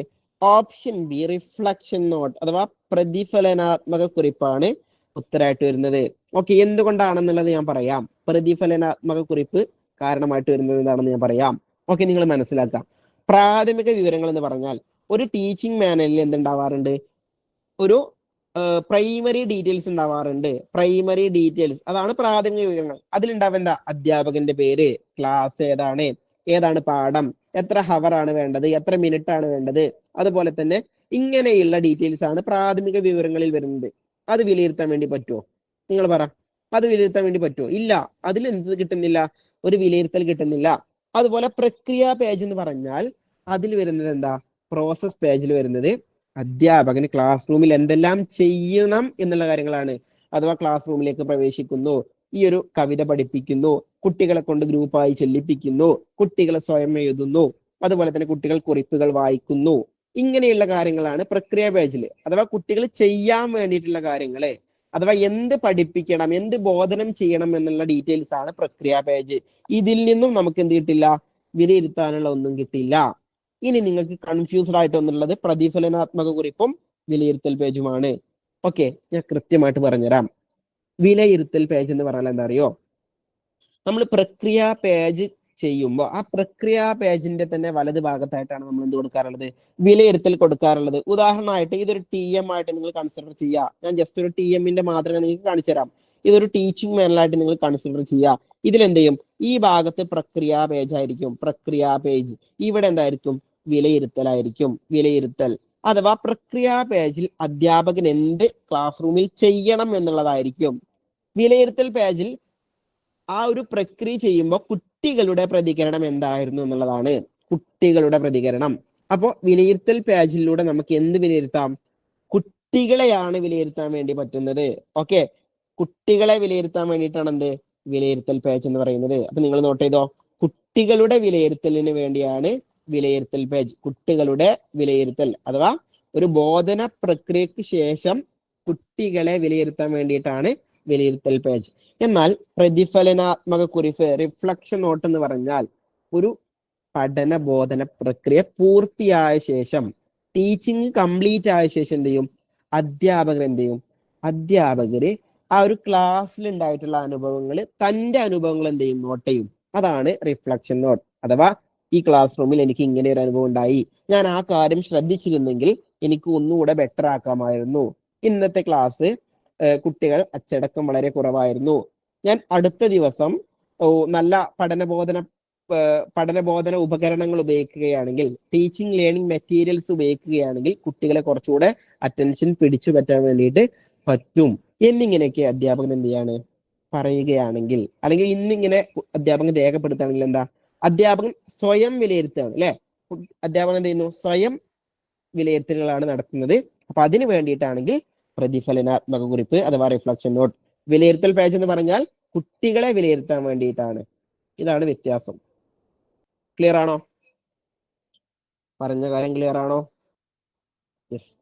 പെഡഗോജി കാര്യങ്ങളാണ്, കൃത്യമായിട്ട് മനസ്സിലാക്കണം. കാരണം നമുക്ക് കൺഫ്യൂഷന്റെ കാരണത്താൽ മാർക്ക് നഷ്ടപ്പെടും. അതുകൊണ്ടാണ് പല ആളുകളും C കമന്റ് ആയിട്ടുള്ളത്. ഓക്കെ ഓക്കെ, ഇനി നമുക്ക് എന്ത് ചെയ്യാം? അടുത്ത ചോദ്യം നോക്കാം. അടുത്ത ചോദ്യം: പക്ഷികളെ കുറിച്ച് പഠിക്കുന്നതിന് ഏറ്റവും അനുയോജ്യമായ പഠനതന്ത്രം. പക്ഷികളെ കുറിച്ച് പഠിക്കുന്നതിന് ഏറ്റവും അനുയോജ്യമായ പഠനതന്ത്രം ഏത്? ഒരു സിമ്പിൾ ചോദ്യമാണ് അല്ലെ. ഏതാണ്? യെസ്. പക്ഷികളെ കുറിച്ച് പഠിക്കാൻ എന്ത് ചെയ്യണം? നമ്മൾ വീഡിയോ കണ്ടാ പോരാ, പുസ്തകം വായിച്ചാ പോരാ, ഗ്രൂപ്പ് ചർച്ച നടത്തിയാ പോരാ. എന്താ ചെയ്യേണ്ടത്? പ്രകൃതി നടത്തമാണ് ഏറ്റവും അനുയോജ്യമായിട്ടുള്ള മാർഗം. ഓക്കെ, നമ്മൾ എന്ത് ചെയ്യുക, പ്രകൃതിയിലൂടെ നടക്കുക എന്നുള്ളതാണ്. ഇത് നമുക്ക് നോർമലി എല്ലാവർക്കും കേട്ടിട്ടിൽ എന്ത് ചെയ്യാൻ പറ്റും, ഈ ഒരു മാർക്ക് കിട്ടും, പ്രകൃതി നടത്തം എന്നുള്ളത്. ഓക്കെ, ഇനി നമുക്ക് എന്ത് ചെയ്യാം, അടുത്ത ചോദ്യത്തിലേക്ക് പോവാം. അടുത്ത ചോദ്യം യൂട്രോഫിക്കേഷൻ എന്ന പദവുമായി ബന്ധപ്പെട്ടത്. The term eutrophication is related to, eutrophication എന്ന പദവുമായി ബന്ധപ്പെട്ടത് ജലമലിനീകരണം, വായു മലിനീകരണം, മണ്ണ് മലിനീകരണം, ശബ്ദ മലിനീകരണം. ഏതാണ് eutrophication? Yes, very good very good. ഏതാണ്? PYQ ആണെന്ന് പറയുന്നുണ്ട് ഒരാള്. ആ സുഹൃത്ത് മനസ്സിലാക്കുക, നമ്മൾ ഇവിടെ ഡിസ്കസ് ചെയ്യുന്ന എല്ലാം PYQ ആണ് കേട്ടോ. എല്ലാം പ്രീവിയസ് ക്വസ്റ്റ്യൻസ് ആണ്. എല്ലാ ചോദ്യങ്ങളും പ്രീവിയസ് ക്വസ്റ്റ്യൻസ് ആണ്. ഞാൻ പ്രീവിയസ് ക്വസ്റ്റ്യൻ നേരെ ഫോട്ടോ എടുത്ത് സ്കാൻ ചെയ്ത് PDF ആക്കിയതാ. യെസ്, ഏതാണ്? ജലമലിനീകരണമാണ് യൂട്രോഫിക്കേഷൻ. ഇത് ഒന്നിലധികം തവണ ചോദിച്ച പ്രീവിയസ് ക്വസ്റ്റ്യൻ ആണ്. അതാണ് നിങ്ങൾ ഇവിടെ പ്രാധാന്യം കൊടുക്കേണ്ടത്. ഒന്നിലധികം തവണ ചോദിച്ച പ്രീവിയസ് ഇയർ ക്വസ്റ്റ്യൻ ആണ്. എന്താണ് യൂട്രോഫിക്കേഷൻ? യൂട്രോഫിക്കേഷൻ എന്ന് പറഞ്ഞാല് നമ്മുടെ ജലാശയത്തിലുള്ള പോഷക വസ്തുക്കൾ കൂടുകയാണെങ്കിൽ, നിങ്ങൾ മനസ്സിലാക്കുക, ജലാശയങ്ങളിലെല്ലാം പോഷക വസ്തുക്കൾ ഉണ്ടാവും. ഈ പോഷക വസ്തുക്കൾ കൂടുകയാണെങ്കിൽ എന്താ സംഭവിക്കുക? കൂടുകയാണെങ്കിൽ ജലത്തിലുള്ള സസ്യങ്ങളുടെ വളർച്ച കൂടും. മനസ്സിലായല്ലോ? ജലത്തിൽ നല്ല മിനറൽസ് എല്ലാം ഉണ്ടാവുകയാണെങ്കിൽ, നല്ല ന്യൂട്രിയൻസ് ഉണ്ടാവുകയാണെങ്കിൽ, നല്ല പോഷക വസ്തുക്കൾ ഉണ്ടാവുകയാണെങ്കിൽ എന്ത് ചെയ്യും? ജലത്തിൽ കൂടുതൽ ജലസസ്യങ്ങള്, അതുപോലെ തന്നെ ജലത്തിലുള്ള ആൽഗകള്, പായലുകളൊക്കെ എന്ത് ചെയ്യും? കൂടുതൽ വളരും. ഇങ്ങനെ വളർന്നാലുള്ള പ്രശ്നം എന്താ? ഇങ്ങനെ വളർന്നാലുള്ള പ്രശ്നം എന്ന് വെച്ചാൽ, ഈ ആൽഗകളും അതുപോലെ തന്നെ പായലുകളും എല്ലാം വെള്ളത്തിൽ കൂടുതൽ വളർന്നാൽ വെള്ളത്തിലുള്ള ഓക്സിജന്റെ അളവിന് എന്താ സംഭവിക്കുക? കൂടുമോ കുറയുമോ? വെള്ളത്തിലുള്ള ഓക്സിജന്റെ അളവ് കൂടുമോ കുറയുമോ? വെള്ളത്തിലുള്ള ഓക്സിജന്റെ അളവ് കുറയും. ഓക്കെ, ഡിക്രീസ് ആവും. ഓക്കെ, വെള്ളത്തിലുള്ള ഓക്സിജന്റെ അളവ് കുറയും. കാരണം എന്താ? ഈ പായലുകൾക്കും ആൽഗകൾക്കും ജലസസ്യങ്ങൾക്കും എന്ത് വേണം? ഓക്സിജൻ വേണം. ഫോട്ടോസിന്തസിസിന് വേണ്ടി ഓക്സിജൻ വേണം. അതെന്ത് ചെയ്യും? വെള്ളത്തിൽ നിന്ന് വലിച്ചെടുക്കും. അങ്ങനെ വെള്ളത്തിലുള്ള ഓക്സിജന്റെ അളവ് കുറയും. അത് കാരണം നമ്മുടെ ജലത്തിലുള്ള ഒരുപാട് അക്വാറ്റിക് ഓർഗാനിസംസ് ഉണ്ടാവും, ജലജീവികൾ ഉണ്ടാവും, മത്സ്യങ്ങള്, തവളകള്, അതുപോലെയുള്ള ചെറിയ ചെറിയ സൂക്ഷ്മ ജീവികൾ. ഇങ്ങനെ വെള്ളത്തിലുള്ള ജീവികളുടെ നാശത്തിന് കാരണമാവുന്നു. ഇതാണ് യൂട്രോഫിക്കേഷൻ. ഓക്കെ, ഒന്നുകൂടെ പറഞ്ഞുതരാം, നിങ്ങൾ മനസ്സിലാക്കി വെച്ചോ. ജലാശയത്തില് പോഷക വസ്തുക്കളുടെ അളവുകൾ കൂടിയാൽ ജലസസ്യങ്ങളും ആൽഗകളും പായലുകളും ക്രമാതീതമായി വളരും. അത് വളരുന്നതിന്റെ ഫലമായി വെള്ളത്തിലുള്ള ഓക്സിജന്റെ അളവ് കുറയും. ഓക്സിജന്റെ അളവ് കുറയുമ്പോൾ ജലജീവികളെല്ലാം നശിക്കാൻ കാരണമാവും, മത്സ്യങ്ങളുടെ നാശത്തിനൊക്കെ കാരണമാവും. അതാണെന്ത്? അതാണ് നമ്മുടെ യൂട്രോഫിക്കേഷൻ എന്ന് പറയുന്ന ടൈം. ക്ലിയർ ആണോ? വായു മലിനീകരണം എന്ന് പറഞ്ഞാൽ എയർ പൊല്യൂഷൻ, അഥവാ നമ്മുടെ വാഹനങ്ങളിൽ നിന്നും അതുപോലെ തന്നെ ഫാക്ടറികളിൽ നിന്നുമുള്ള പുക ഉണ്ടാവുമല്ലോ, വാട്ടറിൽ നിന്നും അതുപോലെ ഫാക്ടറികളിൽ നിന്നും അതുപോലെ വാഹനങ്ങളിൽ നിന്നുമുള്ള പുക പടലങ്ങൾ എന്ത് ചെയ്യുന്നു? അന്തരീക്ഷത്തിലേക്ക് പോകുന്നതാണ് വായു മലിനീകരണം എന്ന് പറയുന്നത്, അഥവാ യൂട്രോഫിക് എയർ പൊല്യൂഷൻ എന്ന് പറയുന്നത്. മണ്ണ് മലിനീകരണം എന്ന് പറഞ്ഞാൽ എന്താ? മണ്ണ് മലിനമാവുക. മണ്ണ് മലിനമാവുക എന്ന് പറഞ്ഞാൽ മണ്ണിൽ എന്ത് ചെയ്യുന്നു? പ്ലാസ്റ്റിക് വസ്തുക്കൾ വരുന്നു, വിഷപദാർത്ഥങ്ങൾ മണ്ണിൽ വരുന്നു. ഇതാണ് മണ്ണ് മലിനീകരണം. ശബ്ദ മലിനീകരണം എന്ന് പറഞ്ഞാലോ? ശബ്ദ മലിനീകരണം എന്ന് പറഞ്ഞാൽ ഒരു അത്യാവശ്യം ശബ്ദമുള്ള നോയ്സ്. ഓക്കെ, ഈ ടൗണുകളിലെല്ലാം ഉണ്ടാവും ശബ്ദ മലിനീകരണം. വാഹനങ്ങളുടെ ശബ്ദങ്ങള്, അതുപോലെ തന്നെ യന്ത്രങ്ങളുടെ ശബ്ദങ്ങള്. ഇങ്ങനെ ശബ്ദം എന്ത് ചെയ്യുന്നു? ഭയങ്കര ഇറിറ്റേറ്റ് ആയിട്ട് മാറുകയാണെങ്കിൽ അതിനെന്ത് പറയും? നോയിസ് പൊല്യൂഷൻ അഥവാ ശബ്ദ മലിനീകരണം എന്ന് പറയും. ഓക്കെ, ക്ലിയർ ആണോ?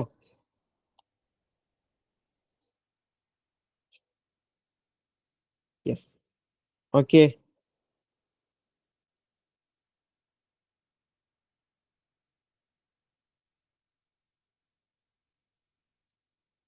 ഓക്കെ. ഇനി അടുത്തത് പറയുന്നത് വാഹനങ്ങളിൽ ഇന്ധനമായി ഉപയോഗിക്കുന്ന വാതകമേത്? വാഹനങ്ങളിൽ ഇന്ധനമായി ഉപയോഗിക്കുന്ന വാതകമേത്? വാഹനങ്ങളിൽ ഇന്ധനമായി ഉപയോഗിക്കുന്ന വാതകം ഏതാണ്?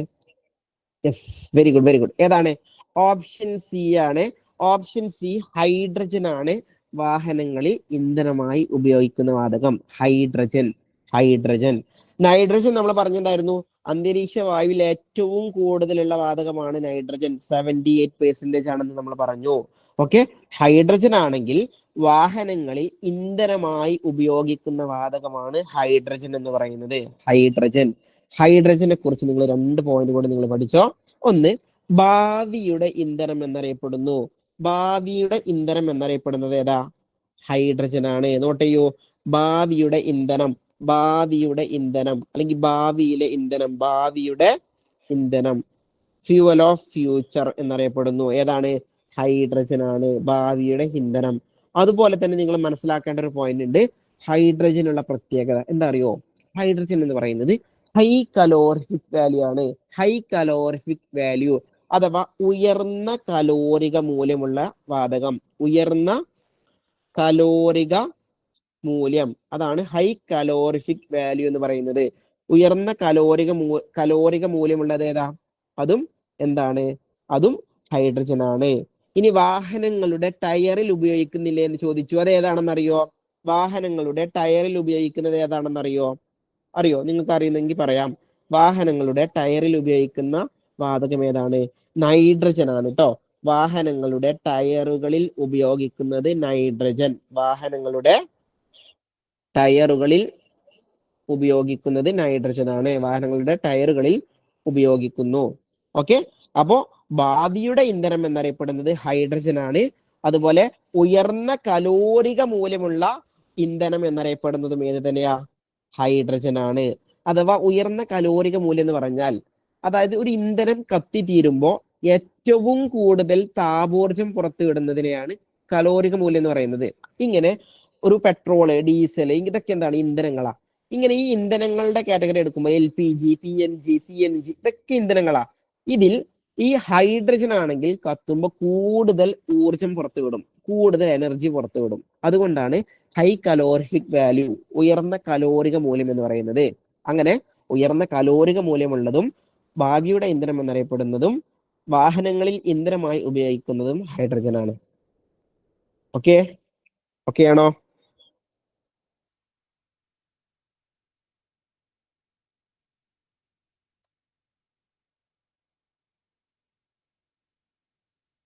ഓക്കെ, എങ്കിൽ അടുത്ത ചോദ്യത്തിലേക്ക് പോവാം. അടുത്ത ചോദ്യം, ചന്ദ്രയാൻ 3 ഈ 2 എന്നുള്ളത് നിങ്ങൾ 3 ആക്കി കൊടുത്തു കേട്ടോ. ചന്ദ്രയാൻ 3 ഭാഗമായി ചന്ദ്രോപരിതലത്തിൽ പര്യവേക്ഷണത്തിന് അയച്ച വാഹനം ഏത്?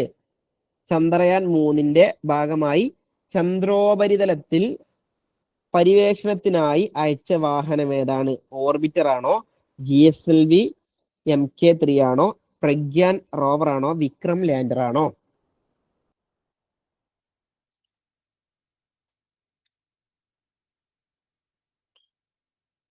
Okay, very good. ഓക്കെ, എല്ലാവരും ഉത്തരം പറയുന്നുണ്ട്. ഓപ്ഷൻ സി പ്രഗ്യാൻ റോവർ ആണ് ഉത്തരമായിട്ട് വരുന്നത്. പ്രഗ്യാൻ റോവർ ആണ്. എങ്കിൽ നിങ്ങൾ എന്ത് ചെയ്യണം? വളരെ പ്രധാനപ്പെട്ടതാണ് ചന്ദ്രയാൻ 3. ഒരു ചോദ്യം നമുക്ക് എന്ത് ചെയ്യാം? എന്തായാലും പ്രതീക്ഷിക്കാം. കാരണം എന്താണെന്നറിയോ? നമ്മുടെ ഇന്ത്യയുടെ തന്നെ അഭിമാനമായിട്ടുള്ളതാണ് ചന്ദ്രയാൻ 3 എന്ന് പറയുന്നത്. ആ ചന്ദ്രയാൻ 3 കുറിച്ച് പ്രധാനപ്പെട്ട കുറച്ച് വസ്തുതകൾ നിങ്ങൾ നോട്ട് ചെയ്യുക. ചന്ദ്രയാൻ 3 കുറിച്ച് പറയുമ്പോൾ നിങ്ങൾ ഇമ്പോർട്ടന്റ് ആയിട്ട് നോട്ട് ചെയ്യേണ്ടത്, ചന്ദ്രയാൻ 3 വിക്ഷേപിച്ചത് ആരാ? ഏത് ബഹിരാകാശ ഏജൻസിയാണ്? ISRO ആണല്ലോ. Indian space research organisation ISRO ആണ് ചന്ദ്രയാൻ 3 വിക്ഷേപിച്ചത്. ഓക്കെ, അതുപോലെ തന്നെ നിങ്ങൾ മനസ്സിലാക്കേണ്ട പോയിന്റ്, ചന്ദ്രനിൽ ഇറങ്ങാൻ വേണ്ടിയിട്ടുള്ള ഒരു വാഹന ഭാഗം ഉണ്ടായിരുന്നു. ചന്ദ്രനിൽ ഇറങ്ങാൻ വേണ്ടിയിട്ട്, ചന്ദ്രനിൽ ഇറങ്ങുന്നതിന് വേണ്ടി അയച്ച വാഹനം ഏതാ? ചന്ദ്രനിൽ ഇറങ്ങുന്ന വാഹനം ഏതായിരുന്നു? നിങ്ങൾ പറ. ചന്ദ്രനിൽ ഇറങ്ങുന്ന വാഹനം, യെസ്, വിക്രം ലാൻഡർ ആണ് കേട്ടോ. വിക്രം ലാൻഡർ ആണ്. വിക്രം ലാൻഡർ ആണ് ചന്ദ്രനിൽ ഇറങ്ങുന്നത്. ചന്ദ്രനിലേക്ക് ഇറങ്ങാൻ വേണ്ടി ഉപയോഗിക്കുന്നത് വിക്രം ലാൻഡർ. എന്നാൽ ചന്ദ്രോപരിതലത്തിലൂടെ സഞ്ചരിക്കാൻ ഏതാ? നമ്മൾ ചോദ്യത്തിൽ പറഞ്ഞു, ചന്ദ്രോപരിതലത്തിലൂടെ സഞ്ചരിക്കാൻ ഏതായിരുന്നു? ചന്ദ്രോപരിതലത്തിലൂടെ സഞ്ചരിക്കാൻ ഏതാണ്? അതാണ് നമ്മുടെ Pragyan rover. Pragyan rover, Pragyan rover എന്ന് പറയുന്നു. ഓക്കെ, എങ്കിൽ ഞാൻ അടുത്തത് ചോദിക്കട്ടെ. അടുത്തൊരു ചോദ്യം ഞാൻ ചോദിക്കട്ടെ. നമ്മുടെ ഈ ഒരു ചന്ദ്രയാൻ 3 ഭൂമിയിൽ നിന്നും നമ്മുടെ ചന്ദ്രനിലേക്ക് അയച്ച വാഹനം ഏതായിരുന്നു? വിക്ഷേപിച്ച വാഹനം. വിക്ഷേപിച്ച വാഹനം, ചന്ദ്രയാൻ 3 വിക്ഷേപിച്ച വാഹനം ഏതായിരുന്നു എന്നറിയോ? വിക്ഷേപിച്ച വാഹനം അത് ഓപ്ഷനിൽ ഉണ്ട്. ഏതാണ്? ഓപ്ഷൻ ബി ആണ് GSLV Mark 3. Okay, GSLV Mark 3 ആണ് വിക്ഷേപിച്ച വാഹനം. GSLV Mark 3 എന്ന് പറയുന്നു. GSLV Mark 3 ആണ് വിക്ഷേപിച്ച വാഹനം. GSLV Mark 3. ഓക്കെ, ഇത് നിങ്ങൾ എന്ത് ചെയ്യുക, അവിടെ നിങ്ങൾ മനസ്സിലാക്കുക. ഓക്കെ, ഇനി ഇതിന്റെ കൂടെ നിങ്ങൾ മനസ്സിലാക്കേണ്ട ഒരു കാര്യമുണ്ട്. ഞാൻ ഒരു കാര്യം ചോദിക്കട്ടെ. ഇന്ന് LGS എക്സാംസ് ഉണ്ടായിരുന്നു. ആ LGS എക്സാം എഴുതി ആരെങ്കിലും ഉണ്ടോ? ഉണ്ടെങ്കിൽ ഒന്ന് എസ് പറ. ഇന്ന് നടന്ന LGS last grade servant exam attend ചെയ്ത ആളുകളൊന്ന് പറ. അഭിജിത്ത് അറ്റൻഡ് ചെയ്തിട്ടുണ്ട്. ഓക്കെ, എങ്കിൽ ഞാൻ പറയട്ടെ. ഇന്ന് LGS പരീക്ഷയ്ക്ക് ചോദിച്ചൊരു ചോദ്യം ഉണ്ടായിരുന്നു. ആ ചോദ്യം ഞാൻ നിങ്ങളോട് ചോദിക്കട്ടെ. മനുഷ്യനെ ബഹിരാകാശത്ത് എത്തിക്കാൻ ISROയുടെ പദ്ധതി ഏത്? മനുഷ്യനെ ബഹിരാകാശത്ത് എത്തിക്കാനുള്ള ISROയുടെ പദ്ധതി ഇന്ന് ചോദിച്ച ചോദ്യമായിരുന്നു. അറിയുന്നവർക്ക് പറയാം. ഓക്കെ, മനുഷ്യനെ ബഹിരാകാശത്ത് എത്തിക്കാനുള്ള ISRO പദ്ധതി. മനുഷ്യനെ ബഹിരാകാശത്ത് എത്തിക്കാനുള്ള ISRO പ്രൊജക്ട് ഏതാണ്? Yes, very good. അതാണ് എന്ത്? ഗഗൻയാൻ. ഗഗൻയാൻ എന്ന് പറയുന്നു. ഗഗൻയാൻ ഇമ്പോർട്ടന്റ് ആണ്. ഇത് നിങ്ങൾക്ക് പ്രതീക്ഷിക്കാവുന്ന ചോദ്യമാണ്. സ്റ്റാർ ഇട്ട് കൊടുത്തോ? നിങ്ങൾ സ്റ്റാർ കൊടുത്തോ? നമ്മളോട് ചോദിക്കാനുള്ള ഏറ്റവും ഹോട്ട് ആയിട്ടുള്ള ക്വസ്റ്റ്യൻ ആണ് ഗഗൻയാൻ. മനുഷ്യനെ ബഹിരാകാശത്ത് എത്തിക്കാനുള്ള ISROയുടെ പദ്ധതിയാണ് ഗഗൻയാൻ എന്ന് പറയുന്നത്. ഓക്കെ, ഇനി അതുപോലെ തന്നെ ISRO അയച്ച ചൊവ്വയെ കുറിച്ച് പഠിക്കാൻ ISRO അയച്ച വാഹനം ഏതാ? അതും ഇമ്പോർട്ടന്റ് ആണ്, ഹോട്ട് ക്വസ്റ്റ്യൻ ആണ്. ചൊവ്വയെ കുറിച്ച് പഠിക്കാൻ ISRO അയച്ചത്, ചൊവ്വയെ കുറിച്ച് പഠിക്കാൻ ഏതായിരുന്നു ISRO വിക്ഷേപിച്ചത്? 2012 അല്ലേ? 2012 ISRO വിക്ഷേപിച്ചത് ഏതായിരുന്നു? മംഗൾയാൻ. ഓക്കെ, മംഗൾയാൻ ആണ്. Mangalyaan. Okay, Mangalyaan previous question ആണ്. മംഗൾയാൻ പ്രീവിയസ് ക്വസ്റ്റ്യൻ ആണ്. ചൊവ്വയെ കുറിച്ച് പഠിക്കാൻ ISRO വിക്ഷേപിച്ച വാഹനം ഏതാണ്? മംഗൾയാൻ. മുൻകാലങ്ങളിൽ ചോദിച്ച ചോദ്യമാണ്. ഇമ്പോർട്ടൻസ് കൊടുക്കുക, സ്റ്റാർ ഇട്ട് കൊടുക്കുക. ഇനി സ്റ്റാർ ഇട്ട് കൊടുക്കേണ്ട ഒരു ചോദ്യം കൂടെയുണ്ട്. സൂര്യനെ കുറിച്ച് പഠിക്കാൻ ISRO വിക്ഷേപിച്ചത് ഏതാണ്? സൂര്യനെ കുറിച്ച് പഠിക്കാൻ, ഇതും പ്രീവിയസ് ക്വസ്റ്റ്യൻ ആണ് കേട്ടോ. സൂര്യനെ കുറിച്ച് പഠിക്കാൻ ISRO വിക്ഷേപിച്ച വാഹനം ഏതാണ്? സൂര്യനെ കുറിച്ച് പഠിക്കാനാണെങ്കിൽ യെസ്, ഏതാണ്? സൂര്യനെ കുറിച്ച് പഠിക്കാനാണെങ്കിൽ ആദിത്യ L1. ആദിത്യ L1 ആണ്. ആദിത്യ L1 ആണെന്ത്? സൂര്യനെ കുറിച്ച് പഠിക്കാൻ ISRO വിക്ഷേപിച്ചത്.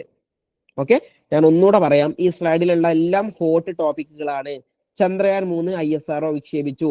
ചന്ദ്രനിൽ ഇറങ്ങുന്ന വാഹനമായിരുന്നു വിക്രം ലാൻഡർ. ചന്ദ്രനിൽ ഇറങ്ങുന്ന വാഹനം എന്താണ്? വിക്രം ലാൻഡർ ആണ്. ഓക്കെ, GSLV അല്ല സാർ എന്ന് പറയുന്നുണ്ട്.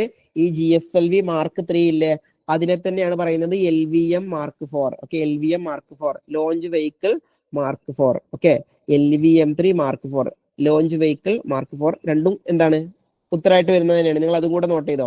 LVM launch vehicle Mark 3 M4 അതാണ് അതിന്റെ ഉത്തരമായിട്ട് വരുന്നത്. ഓക്കെ, LVM3 Mark 4 ഇത് നിങ്ങൾക്ക് നോട്ട് ചെയ്യാം. ഇത് രണ്ടും എന്താണ്? സെയിം ആണ്. ഇതിന് കോഡൊന്നുമില്ല. ഇത് എന്ത് ചെയ്യും? നമ്മൾ പഠിക്കുക എന്നുള്ളതാണ്. ഇത് പഠിക്കാൻ എളുപ്പമാണ്. നിങ്ങൾക്ക് ആ കണക്ഷൻ പറഞ്ഞുതരാം. ഒന്ന്, ചന്ദ്രനിൽ ഇറങ്ങുന്ന വാഹനം ലാൻഡ് ചെയ്യുന്നത്, ഇറങ്ങുക എന്നുള്ളത് എന്ത് പറയുന്നു? ലാൻഡ്. വിക്രം ലാൻഡർ. ലാൻഡർ എന്ന പേരിൽ തന്നെ ഉണ്ട്. ഓക്കെ, അതുപോലെ തന്നെ ചന്ദ്രോപരിതലത്തിലൂടെ സഞ്ചരിക്കുന്നത് ഏതാ? റോവർ ആണ്. റോവർ ചെയ്യുന്നു. ഓക്കെ, സഞ്ചരിക്കുന്നത് പ്രഗ്യാൻ റോവർ. ഓക്കെ, അതുപോലെ തന്നെ മനുഷ്യനെ ബഹിരാകാശത്ത് എത്തിക്കാനുള്ള പദ്ധതി. ബഹിരാകാശം, ഗഗനം എന്ന് പറഞ്ഞാൽ എന്താ മലയാളത്തില്? ഗഗനം എന്ന് പറഞ്ഞാൽ ആകാശമാണ്. ഗഗനം എന്ന് പറഞ്ഞാൽ ആകാശം. അപ്പോ ഗഗൻയാൻ എന്ന് പറഞ്ഞാൽ മനുഷ്യനെ ആകാശത്തേക്ക് അഥവാ ബഹിരാകാശത്ത് എത്തിക്കുന്നു. ഗഗൻയാൻ. ഓക്കെ, അതുപോലെ തന്നെ മംഗൾയാൻ, മനുഷ്യനെ ചൊവ്വയിലേക്ക് എത്തിക്കുന്നു. അത് മംഗൾയാൻ. ഓക്കെ, മംഗൾയാൻ ചൊവ്വയിലേക്ക് എത്തിക്കുന്നു. മംഗൾയാൻ. അതുപോലെ സൂര്യനെ കുറിച്ച് പഠിക്കാൻ ആദിത്യ എന്ന് പറഞ്ഞാൽ എന്താ അറിയോ? മലയാളത്തില് സൂര്യന്റെ പര്യായപദമാണ് ആദിത്യ. അറിയോ? ആദിത്യൻ. നിങ്ങൾ ഒരു പാട്ട് കേട്ടിട്ടുണ്ടാവും. ഇപ്പൊ ഏതോ ഒരു സിനിമയിൽ ഉണ്ടായിരുന്നു, വന്നുദിച്ചേ ആദിത്യ ഭഗവാനും എന്ന് പറഞ്ഞിട്ടുള്ള ഒരു പാട്ടുണ്ട്. അവിടെ എന്താ പറയുന്നത്? സൂര്യൻ എന്ന് പറയുന്ന ദൈവം. എന്റെ പാട്ട് കേട്ടിട്ട് ഓരോരുത്തർ ചിരിക്കുന്നുണ്ട്. ഓക്കെ, നിങ്ങൾ പാട്ട് ചിരിച്ചോ, ഞാനിവിടെ പറഞ്ഞെന്താ നിങ്ങൾക്ക് മനസ്സിലാവാൻ വേണ്ടി മാത്രമാണ്. അപ്പൊ ആദിത്യ എന്ന് പറഞ്ഞാൽ എന്താ? സൂര്യനാണ്. ആദിത്യ സൂര്യൻ, ആദിത്യ സൂര്യൻ. അപ്പൊ സൂര്യനെ കുറിച്ച് പഠിക്കാൻ ആദിത്യ L1. കണക്ഷൻ കിട്ടിയല്ലോ? ക്ലിയർ ആണോ? ഒന്ന് പറയൂ.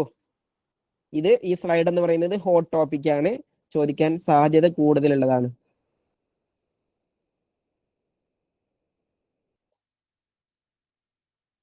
ഓക്കെ, നിങ്ങള് എന്റെ പാട്ടിന്റെ ലിറിക്സ് തിരുത്തുന്ന തിരക്കിലാലേ. ഞാൻ എന്ന ഗായകനെ നിങ്ങൾ തിരിച്ചറിയാൻ വൈകിപ്പോയി എന്നുള്ളതിൽ സങ്കടമുണ്ട്. എന്നിരുന്നാലും പ്രശ്നമില്ല, ഞാൻ എന്ന അധ്യാപകനെ നിങ്ങൾ തിരിച്ചറിഞ്ഞാൽ മതി. ഓക്കെ, എങ്കിൽ നമുക്ക് എന്ത് ചെയ്യാം, അടുത്ത ചോദ്യത്തിലേക്ക് പോവാം. അടുത്ത ചോദ്യം, താഴെ പറയുന്നവയിൽ വിഘാടകരുടെ ഗണത്തിൽപ്പെടുന്നത് ഏത്? താഴെ പറയുന്നവയിൽ വിഘാടകരുടെ ഗണത്തിൽപ്പെടുന്നത് ഡീകമ്പോസർ ഏതാണെന്നുള്ളതാ. ഡീകമ്പോസർ, വിഘാടകർ ഏതാണ്? വിഘാടകർ ഒന്ന് പറയൂ.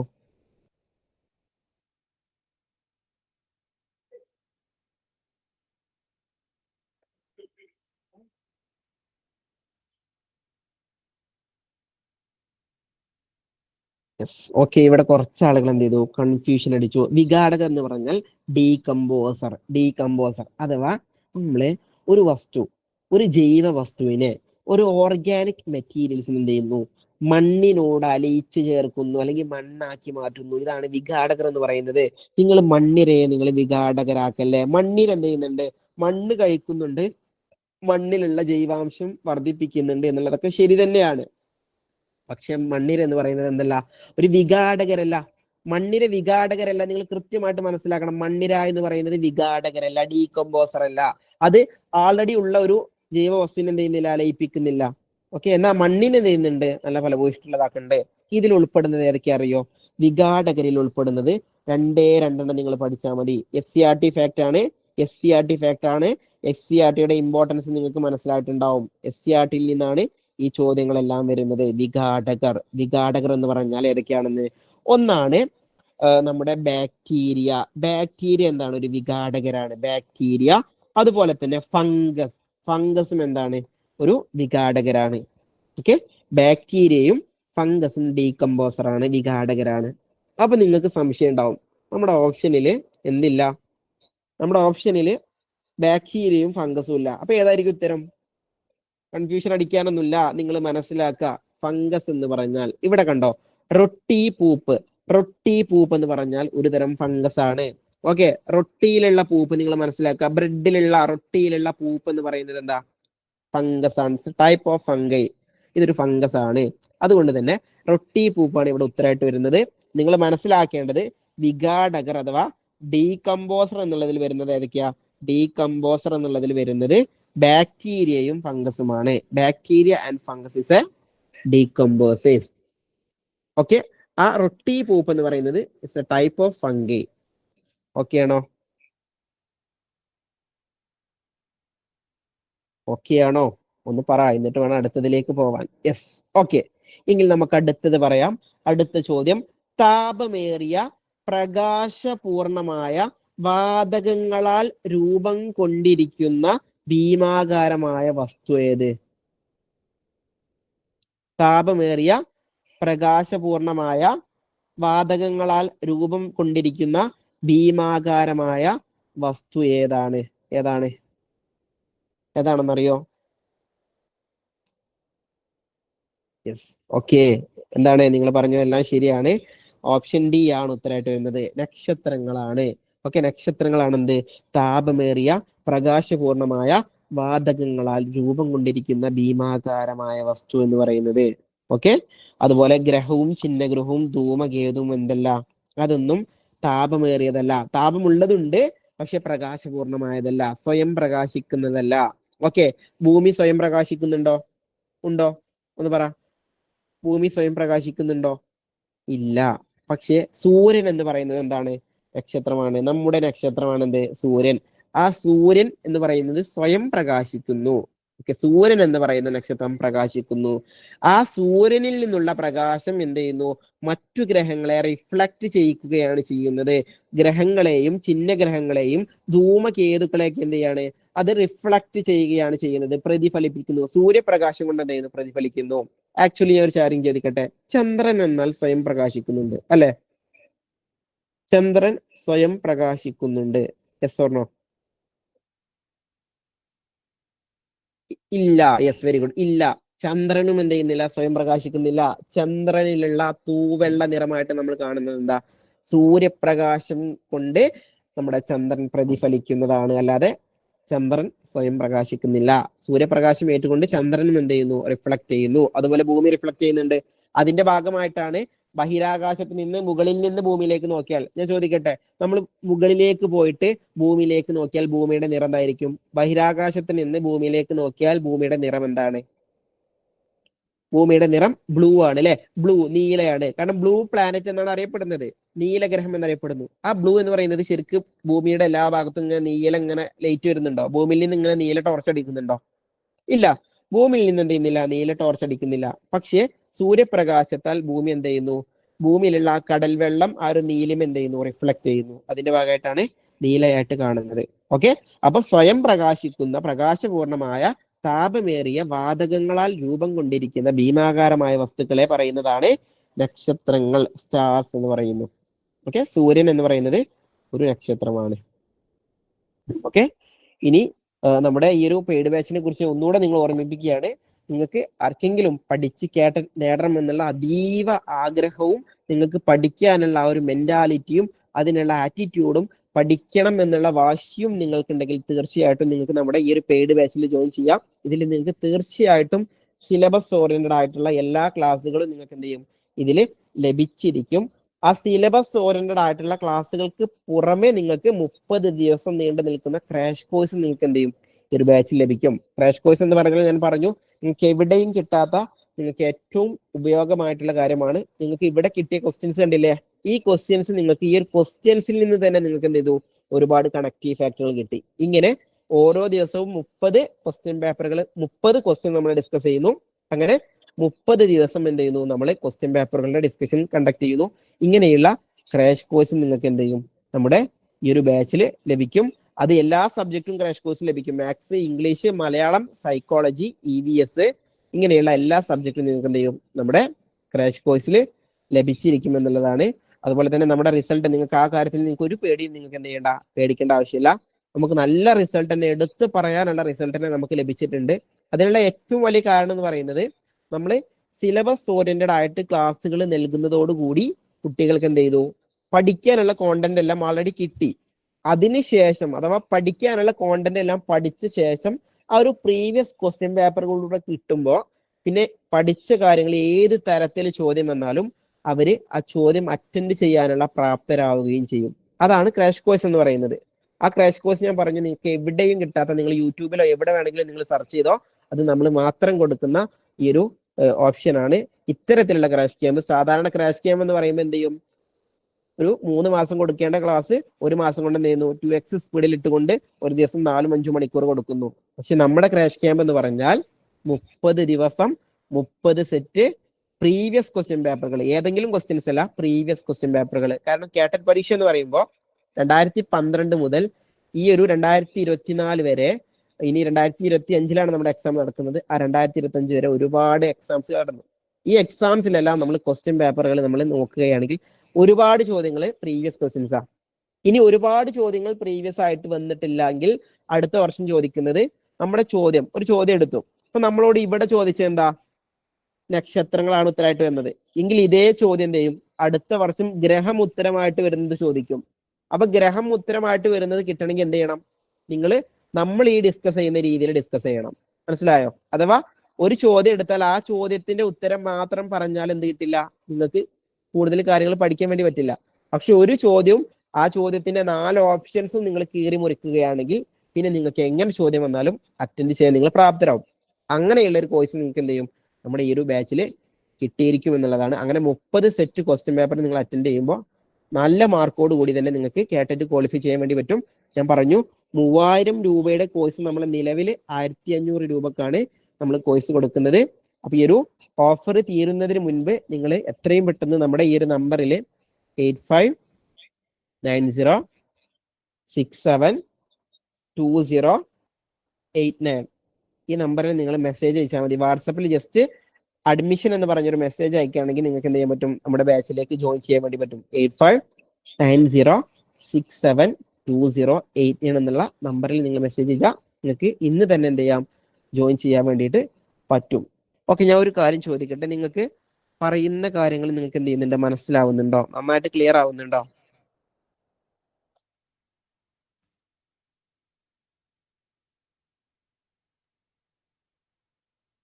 യെസ്, ഈ ക്വസ്റ്റ്യൻസ് എല്ലാം കാറ്റഗറി 1-ൽ വന്നതാണ്. ഈ ക്വസ്റ്റ്യൻസ് എല്ലാം കാറ്റഗറി 1-ൽ വന്നതാട്ടോ. അപ്പോൾ കാറ്റഗറി 1-ന്റെ കാര്യത്തിൽ നിങ്ങൾ കൃത്യമായിട്ട് മനസ്സിലാക്കേണ്ട കാര്യം എന്താ അറിയോ, കാറ്റഗറി 1-ൽ സയൻസ് എന്ന് പറയുന്നത് എല്ലാ വർഷവും ഓരോ വർഷം കൂടുന്തോറും ടൈറ്റ് ആയിട്ട് വരികയാണ്. EVS-ൽ നിന്നുള്ള ചോദ്യങ്ങൾ സിലബസുമായി ബന്ധപ്പെട്ട ഒരു ചോദ്യങ്ങളും വരുന്നില്ല, സിലബസിന്റെ പുറത്ത് നിന്ന് വരുന്നു. അപ്പൊ നിങ്ങൾ എന്ത് ചെയ്യണം, അപ്പോഴാണ് നമ്മൾ പ്രീവിയസ് ക്വസ്റ്റ്യൻസിലേക്ക് മടങ്ങേണ്ടത്. പക്ഷെ പ്രീവിയസ് ക്വസ്റ്റ്യൻസ് ആയിട്ട് നല്ല ബന്ധങ്ങളുള്ള ചോദ്യങ്ങളാണ്. അപ്പൊ പ്രീവിയസ് ക്വസ്റ്റ്യൻസിന്റെ ആ ഒരു കണക്റ്റീവ് ഫാക്ടറുകളെല്ലാം നമ്മൾ എന്ത് ചെയ്യണം, നോക്കുകയാണെങ്കിൽ നിങ്ങൾക്ക് എന്ത് ചെയ്യാൻ പറ്റും, നിങ്ങൾക്ക് ആ ഒരു കാര്യങ്ങൾ കിട്ടാൻ വേണ്ടിയിട്ട് പറ്റുമെന്നുള്ളതാണ്. ഓക്കെ, അപ്പൊ മാക്സിമം എന്ത് ചെയ്യുക, പ്രീവിയസ് ക്വസ്റ്റ്യൻ പേപ്പറിൽ നിങ്ങൾ, അതായത് നിങ്ങൾ എവിടെ ജോയിൻ ചെയ്താണെങ്കിലും ജോയിൻ ചെയ്തില്ലെങ്കിലും നിങ്ങൾ എന്ത് ചെയ്യുക, പ്രീവിയസ് ക്വസ്റ്റ്യൻസ് നിങ്ങൾ കളക്ട് ചെയ്യുക, അത് ഉപയോഗിച്ചുകൊണ്ട് നിങ്ങൾ എന്ത് ചെയ്യുക, പഠിക്കുക. കാരണം അങ്ങനെയാണെങ്കിൽ നമ്മൾ സിലബസ് ഓറിയന്റഡ് ആയിട്ട് നമുക്ക് മുഴുവൻ കവർ ചെയ്യാൻ പറ്റിയിട്ടില്ലെങ്കിൽ നിങ്ങൾക്ക് എന്ത് ചെയ്യാൻ പറ്റും, കുറെ ചോദ്യങ്ങൾ അറ്റൻഡ് ചെയ്യാൻ പറ്റും. പക്ഷെ മാക്സിമം ക്വസ്റ്റ്യൻ പേപ്പറുകൾ നിങ്ങൾ എന്ത് ചെയ്യണം, കളക്ട് ചെയ്യണം. ക്വസ്റ്റ്യൻ പേപ്പർ കളക്ട് ചെയ്ത് ഒരു ചോദ്യത്തിന് ഒരു ഉത്തരം എന്നുള്ള രീതി പഠിച്ചാൽ പോരാ, നമ്മൾ ഇവിടെ പറയുന്ന രീതി ഉണ്ടല്ലോ, ഈ രീതിയിൽ നിങ്ങൾ പഠിക്കണം. അങ്ങനെ പഠിക്കുകയാണെങ്കിൽ നിങ്ങൾക്ക് ക്വസ്റ്റ്യൻ പേപ്പറിൽ മാത്രം നിങ്ങൾ ചെയ്യുകയാണെങ്കിൽ നിങ്ങൾക്ക് ചെയ്യാൻ വേണ്ടി പറ്റും. ഓക്കെ, അതുപോലെ എനിക്ക് നിങ്ങളോട് പറയാനുള്ളത്, ഈ ലൈവിൽ ജോയിൻ ചെയ്ത 500-ലധികം ആളുകൾ ഈ ലൈവിൽ ജോയിൻ ചെയ്തിട്ടുണ്ടെന്ന്. ഓക്കെ, 500-ലധികം തുടക്കം മുതൽ ഇതുവരെ നോക്കുകയാണെങ്കിൽ നമുക്കൊരു 600-ഓളം ആളുകൾ ഇവിടെ അറ്റൻഡൻസ് നോക്കുമ്പോൾ കാണുന്നുണ്ട്. ഈ ആളുകളോട് എനിക്ക് പറയാനുള്ളത്, നിങ്ങൾ പഠനം തുടങ്ങിയിട്ടില്ലെങ്കിൽ നിങ്ങൾ ഇപ്പോൾ മുതൽ തുടങ്ങിക്കോ. കാരണം നമുക്ക് ഈ സിലബസ് പൂർത്തിയാക്കണമെങ്കിൽ നിങ്ങൾ ആ ഒരു ഭാഗത്തിൽ നിന്ന് നിങ്ങൾ പഠിച്ചു തുടങ്ങുമ്പോൾ നിങ്ങൾക്ക് പൂർത്തിയായിട്ട് പഠിക്കണം എന്നുണ്ടെങ്കിൽ നിങ്ങൾക്ക് കൃത്യമായിട്ടുള്ള ഒരു ഷെഡ്യൂൾ വേണം. ഇനി 55 ദിവസമാണുള്ളത്. ഈ 55 ദിവസം നിങ്ങൾ ഒരു 2 മണിക്കൂറെങ്കിലും നിങ്ങൾ മാറ്റി വെക്കാൻ തയ്യാറല്ലെങ്കിൽ നിങ്ങൾ ഒന്ന് ആലോചിച്ച് നോക്ക്, ഒരു 110 മണിക്കൂർ മതി. 55 × 2 മണിക്കൂർ 110 മണിക്കൂർ. ഓക്കെ, ആ 110 മണിക്കൂർ നിങ്ങൾ ഇതിന് കൃത്യമായിട്ട് മറ്റു ഒരു കാര്യമില്ലാതെ ഇതിനു വേണ്ടി നിങ്ങൾ മാറ്റി വെക്കുകയാണെങ്കിൽ നിങ്ങൾക്ക് കേട്ടിട്ട് നേടാൻ വേണ്ടി പറ്റും. പക്ഷെ ആ 2 മണിക്കൂർ എന്ത് ചെയ്യണം, നിങ്ങൾ കണ്ടെത്തണം എന്നുള്ളതാണ്. ആ 2 മണിക്കൂർ കണ്ടെത്തി എങ്ങനെ വിനിയോഗിക്കുന്നു എന്നുള്ളതായിരിക്കും നിങ്ങളുടെ വിജയത്തെ തീരുമാനിക്കുന്നത്. അതുകൊണ്ട് കൃത്യമായിട്ട് നിങ്ങൾ ഒരു ഷെഡ്യൂൾ ഉണ്ടാക്കുക. സ്വയം പഠിക്കുന്നവരാണെങ്കിൽ കൃത്യമായിട്ടുള്ള ടൈം ടേബിൾ ഉപയോഗിച്ചുകൊണ്ട് നിങ്ങൾ പഠിക്കുക. ഓക്കെ, ഇനി നിങ്ങൾ എവിടെയെങ്കിലും അഡ്മിഷൻ എടുത്ത് പഠിക്കുകയാണെങ്കിൽ നിങ്ങളോട് പറയാനുള്ളത്, നിങ്ങൾ ഇപ്പോൾ തന്നെ അഡ്മിഷൻ എടുക്കുക. കാരണം ഇനി നാളേക്ക് എന്ന് പറഞ്ഞ് നിങ്ങൾ നീട്ടി വെക്കേണ്ട ആവശ്യമില്ല. കാരണം എന്തായാലും പഠിക്കാനുള്ളത് നിങ്ങൾ തന്നെ പഠിക്കണം. കാറ്ററ്റ് എന്ന് പറയുന്നത് മറ്റാരും പഠിക്കാൻ പറ്റില്ല. നിങ്ങളുടെ പരീക്ഷ നിങ്ങളാണ് ചെയ്യാനുള്ളത്. അതുകൊണ്ട് നിങ്ങളുടെ പരീക്ഷ നിങ്ങൾ തന്നെ ചെയ്യണം എന്നുള്ള ബോധ്യത്തോടു കൂടി നിങ്ങൾ എന്ത് ചെയ്യുക, ഇപ്പോൾ തന്നെ നിങ്ങൾ എന്ത് ചെയ്യണം, പഠനം തുടങ്ങണം. അതിന് വേണ്ടിയിട്ട് നിങ്ങൾ അഡ്മിഷൻ എടുക്കുകയാണെങ്കിൽ എവിടെ വേണമെങ്കിലും നിങ്ങൾ അഡ്മിഷൻ എടുത്തോ, നിങ്ങൾ എന്ത് ചെയ്യുക, പഠിച്ചു തുടങ്ങുക. അഡ്മിഷൻ എടുക്കുമ്പോൾ എനിക്ക് നിങ്ങളോട് പറയാനുള്ള ഒരു അഡ്വൈസ്, കാരണം നമുക്ക് ഒരുപാട് സുഹൃത്തുക്കൾ വിളിക്കുന്നുണ്ട്. ഓക്കെ, ഒരുപാട് സുഹൃത്തുക്കൾ മറ്റു പല ബാച്ചുകളിലും പല അക്കാദമികളിലും അഡ്മിഷൻ എടുത്തുകൊണ്ട് വിളിക്കുന്നവരുണ്ട്. ഇവർ പറയുന്നത് നമ്മൾ ലൈവ് ക്ലാസ്സുകൾ കിട്ടുമെന്ന് കരുതി നമ്മൾ അഡ്മിഷൻ എടുത്തു, പക്ഷേ റെക്കോർഡ് ക്ലാസ്സുകളാണ് കിട്ടുന്നത്. റെക്കോർഡ് ക്ലാസ് എനിക്ക് ഫോളോ ചെയ്യാൻ വേണ്ടിയിട്ട് പറ്റുന്നില്ല എന്ന് പറയുന്നുണ്ട്. അതുപോലെ തന്നെ ക്ലാസ്സുകൾ തരും എന്ന് പറഞ്ഞുകൊണ്ട്, കാറ്റഗറി 2-ന്റെ ക്ലാസ്സുകൾ കിട്ടുമെന്ന് പറഞ്ഞുകൊണ്ട് കാറ്റഗറി 2-ന്റെ ക്ലാസ്സുകളൊന്നും കൊടുക്കാതെ PDF മാത്രം കൊടുത്ത് ഇങ്ങനെയുള്ള അനുഭവം ഉണ്ടായിട്ടുള്ള ആളുകളും എന്നെ വിളിച്ചിട്ടുണ്ട്. അതുപോലെ തന്നെ ഈ ഒരു ലൈവ് ക്ലാസ്സുകൾ പോലും ഒരു ഒരു അനുഭൂതിയും ഇല്ലാതെ, സ്ക്രീൻ പോലും ഷെയർ ചെയ്യാതെ, നിങ്ങൾ മനസ്സിലാക്കുക, ഈ റേഡിയോ ഓൺ ചെയ്ത പോലെ ഇങ്ങനെ 1 വേ കമ്മ്യൂണിക്കേഷൻ ഉള്ള രീതിയിൽ അങ്ങനെ സ്ക്രീൻ പോലും ഷെയർ ചെയ്യാതെ ക്ലാസ്സുകൾ എടുക്കുന്ന ഒരുപാട് ആളുകളുണ്ട്. അപ്പൊ അതിലേക്ക് പോയി നിങ്ങൾ പെടുകയാണെങ്കിൽ നിങ്ങളുടെ പൈസ പോകുന്ന കാര്യമല്ല. പൈസ പോയാൽ നമുക്ക് എന്ത് ചെയ്യാം, ആ പൈസ നമുക്ക് എന്ത് ചെയ്യാം, വീണ്ടും ഉണ്ടാക്കാൻ പറ്റും. ഒരു 2000 രൂപയോ 3000 രൂപയോ പോയാൽ നമുക്ക് ഉണ്ടാക്കിയെടുക്കാൻ പറ്റും. പക്ഷെ നിങ്ങൾക്ക് പോയ സമയവും നിങ്ങളുടെ നഷ്ടപ്പെട്ട കാറ്ററ്റ് പരീക്ഷയും പിന്നീട് നിങ്ങൾക്ക് തിരിച്ചു കിട്ടില്ല. ഈ കാറ്ററ്റ് പരീക്ഷ എന്ന് പറയുന്നത് ജൂൺ 18-ൽ നടക്കുന്നത് തന്നെ നിങ്ങൾ ക്വാളിഫൈ ചെയ്യണം. അതില്ലെങ്കിലുള്ള പ്രയാസം എന്ന് പറയുന്നത്, രണ്ടാമത്തെ ഈ ജൂൺ 18-ന് കഴിഞ്ഞാലുള്ള കാറ്ററ്റ് പരീക്ഷ നടക്കുന്നത് നമുക്ക് ജൂലൈ മാസത്തിലായിരിക്കും. ജനുവരി 18-നുള്ള കാറ്ററ്റ് പരീക്ഷയ്ക്ക് ശേഷം നടക്കുന്നത് നമുക്ക് ജൂലൈ മാസത്തിലായിരിക്കും അടുത്ത കാറ്ററ്റ് വരിക. ആ സമയത്തുള്ള പ്രശ്നം എന്ന് പറഞ്ഞാൽ, നമ്മുടെ നിലവിലുള്ള പാഠ്യപദ്ധതി ഇപ്പോൾ തന്നെ 3, 5, 7, 9 ക്ലാസ്സുകളിലുള്ള ടെക്സ്റ്റ് ബുക്കുകൾ മാറി. അടുത്ത ജൂണോട് കൂടി 10ാം ക്ലാസ് വരെയുള്ള എല്ലാ ടെക്സ്റ്റ് ബുക്കും മാറിയിരിക്കും. ഇങ്ങനെ ടെക്സ്റ്റ് ബുക്ക് മാറിയാലുള്ള പ്രശ്നം എന്താ? ടെക്സ്റ്റ് ബുക്ക് മാറിയാൽ എന്ത് ചെയ്യും? നമ്മുടെ കേട്ടറ്റിന്റെ സിലബസും മാറാനുള്ള സാധ്യതയുണ്ട്. നമ്മുടെ നിലവിലുള്ള സിലബസ് എന്ന് പറയുന്നത് 2012 മുതലുള്ള സിലബസാ. 2012 മുതൽ ഈ ഒരു 2025 നടക്കാൻ പോകുന്ന കേഡറ്റ് പരീക്ഷ വരെ ഒരൊറ്റ സിലബസ് കൊണ്ടാണ് പരീക്ഷ നടത്തുന്നത്. അതുകൊണ്ടുള്ള പ്രശ്നം എന്ന് പറഞ്ഞാൽ സിലബസ് മാറിയാൽ പിന്നീട് നമുക്ക് പ്രീവിയസ് ക്വസ്റ്റ്യൻസ് കിട്ടാനില്ല. ടെക്സ്റ്റ് ബുക്ക് SCERT മാറി പിന്നെ എന്ത് പഠിക്കണം എന്നറിയില്ല. ഇങ്ങനെയുള്ള ഒരു പ്രയാസങ്ങൾ നമ്മുടെ മുൻപിൽ വരും. അതുകൊണ്ട് തന്നെ ഇപ്പോൾ ഈ ഒരു ജനുവരിയിലെ കേഡറ്റ് എന്ന് പറയുന്നത് നമുക്ക് സുവർണ അവസരമാണ്. മറ്റു പരീക്ഷണങ്ങളൊന്നും ഇല്ലാതെ സിലബസോ SCERT ഒന്നും മാറാതെ നമുക്ക് അറ്റൻഡ് ചെയ്യാൻ പറ്റുന്ന അവസാനത്തെ കേഡറ്റ് ആയിരിക്കാം ജനുവരി 18 നടക്കുന്നത്. അതുകൊണ്ട് തന്നെ ആ 18 നടക്കുന്ന കേഡറ്റ് കിട്ടിയിട്ടില്ല എന്നുണ്ടെങ്കിൽ പിന്നീട് അത് കിട്ടുക എന്നുള്ളത് കുറച്ച് പ്രയാസകരമായിട്ടുള്ള കാര്യമായിരിക്കും. അതുകൊണ്ട് തന്നെ നിങ്ങൾ എന്ത് ചെയ്യുക? ഇനി നിങ്ങൾ കാത്തു നിൽക്കരുത്. നിങ്ങൾ പഠിക്കാൻ തുടങ്ങിയിട്ടുണ്ടെങ്കിൽ നിങ്ങൾ എത്രയും പെട്ടെന്ന് നിങ്ങൾ അഡ്മിഷൻ എടുക്കുക. എവിടെ അഡ്മിഷൻ എടുക്കുകയാണെങ്കിലും ക്ലാസിന്റെ ക്വാളിറ്റി ഉറപ്പുവരുത്തിക്കൊണ്ട് മാത്രം നിങ്ങൾ ക്ലാസ് എടുക്കുക. നിങ്ങൾക്ക് ക്ലാസ് കൊണ്ട് ബെനിഫിറ്റ് കിട്ടുന്നുണ്ടോ, മനസ്സിലാവുന്നുണ്ടോ, ആ ക്ലാസ്സിൽ ജോയിൻ ചെയ്താൽ എനിക്ക് കാര്യമുണ്ടായിരിക്കുമോ, ഇങ്ങനെയുള്ള കാര്യങ്ങൾ നിങ്ങൾ മനസ്സിലാക്കിയിട്ട് ഇതുപോലെയുള്ള ക്ലാസ്സുകളും ഓറിയന്റേഷൻ ക്ലാസ്സുകളും വെബിനാർസും എല്ലാം അറ്റൻഡ് ചെയ്ത് നിങ്ങൾ അതിനുശേഷം മാത്രം നിങ്ങൾ എന്ത് ചെയ്യുക? അഡ്മിഷൻ എടുക്കുക. അപ്പൊ നമ്മുടെ ഈ ഒരു ബാച്ചിൽ ഞാൻ പറഞ്ഞ പോലെ നിങ്ങൾക്ക് സിലബസ് ഓറിയന്റഡ് ആയിട്ട് എല്ലാ കാര്യങ്ങളും കിട്ടിയിരിക്കും. അതിന് പുറമെ 30 സെറ്റ് ക്വസ്റ്റ്യൻ പേപ്പറുകൾ നമ്മൾ നിങ്ങൾക്ക് നൽകുന്ന ഗ്യാരണ്ടിയാണ്. ആ ഒരു 30 സെറ്റ് ക്വസ്റ്റ്യൻ പേപ്പറുകൾ നിങ്ങൾക്ക് ഡിസ്കസ് ചെയ്ത് ഈ ഒരു ബാച്ചിൽ ലഭിച്ചിരിക്കും. അപ്പൊ ആർക്കെങ്കിലും അഡ്മിഷൻ എടുക്കാൻ ആഗ്രഹിക്കുന്നുണ്ടെങ്കിൽ ഈ ഒരു നമ്പറിൽ ജസ്റ്റ് ഒന്ന് കോൺടാക്ട് ചെയ്താൽ മതി. വാട്സപ്പിൽ അഡ്മിഷൻ ഡീറ്റെയിൽസ് എന്ന് മെസ്സേജ് അയച്ചാൽ മതി. 8590672089 8590672089. ഓക്കെ.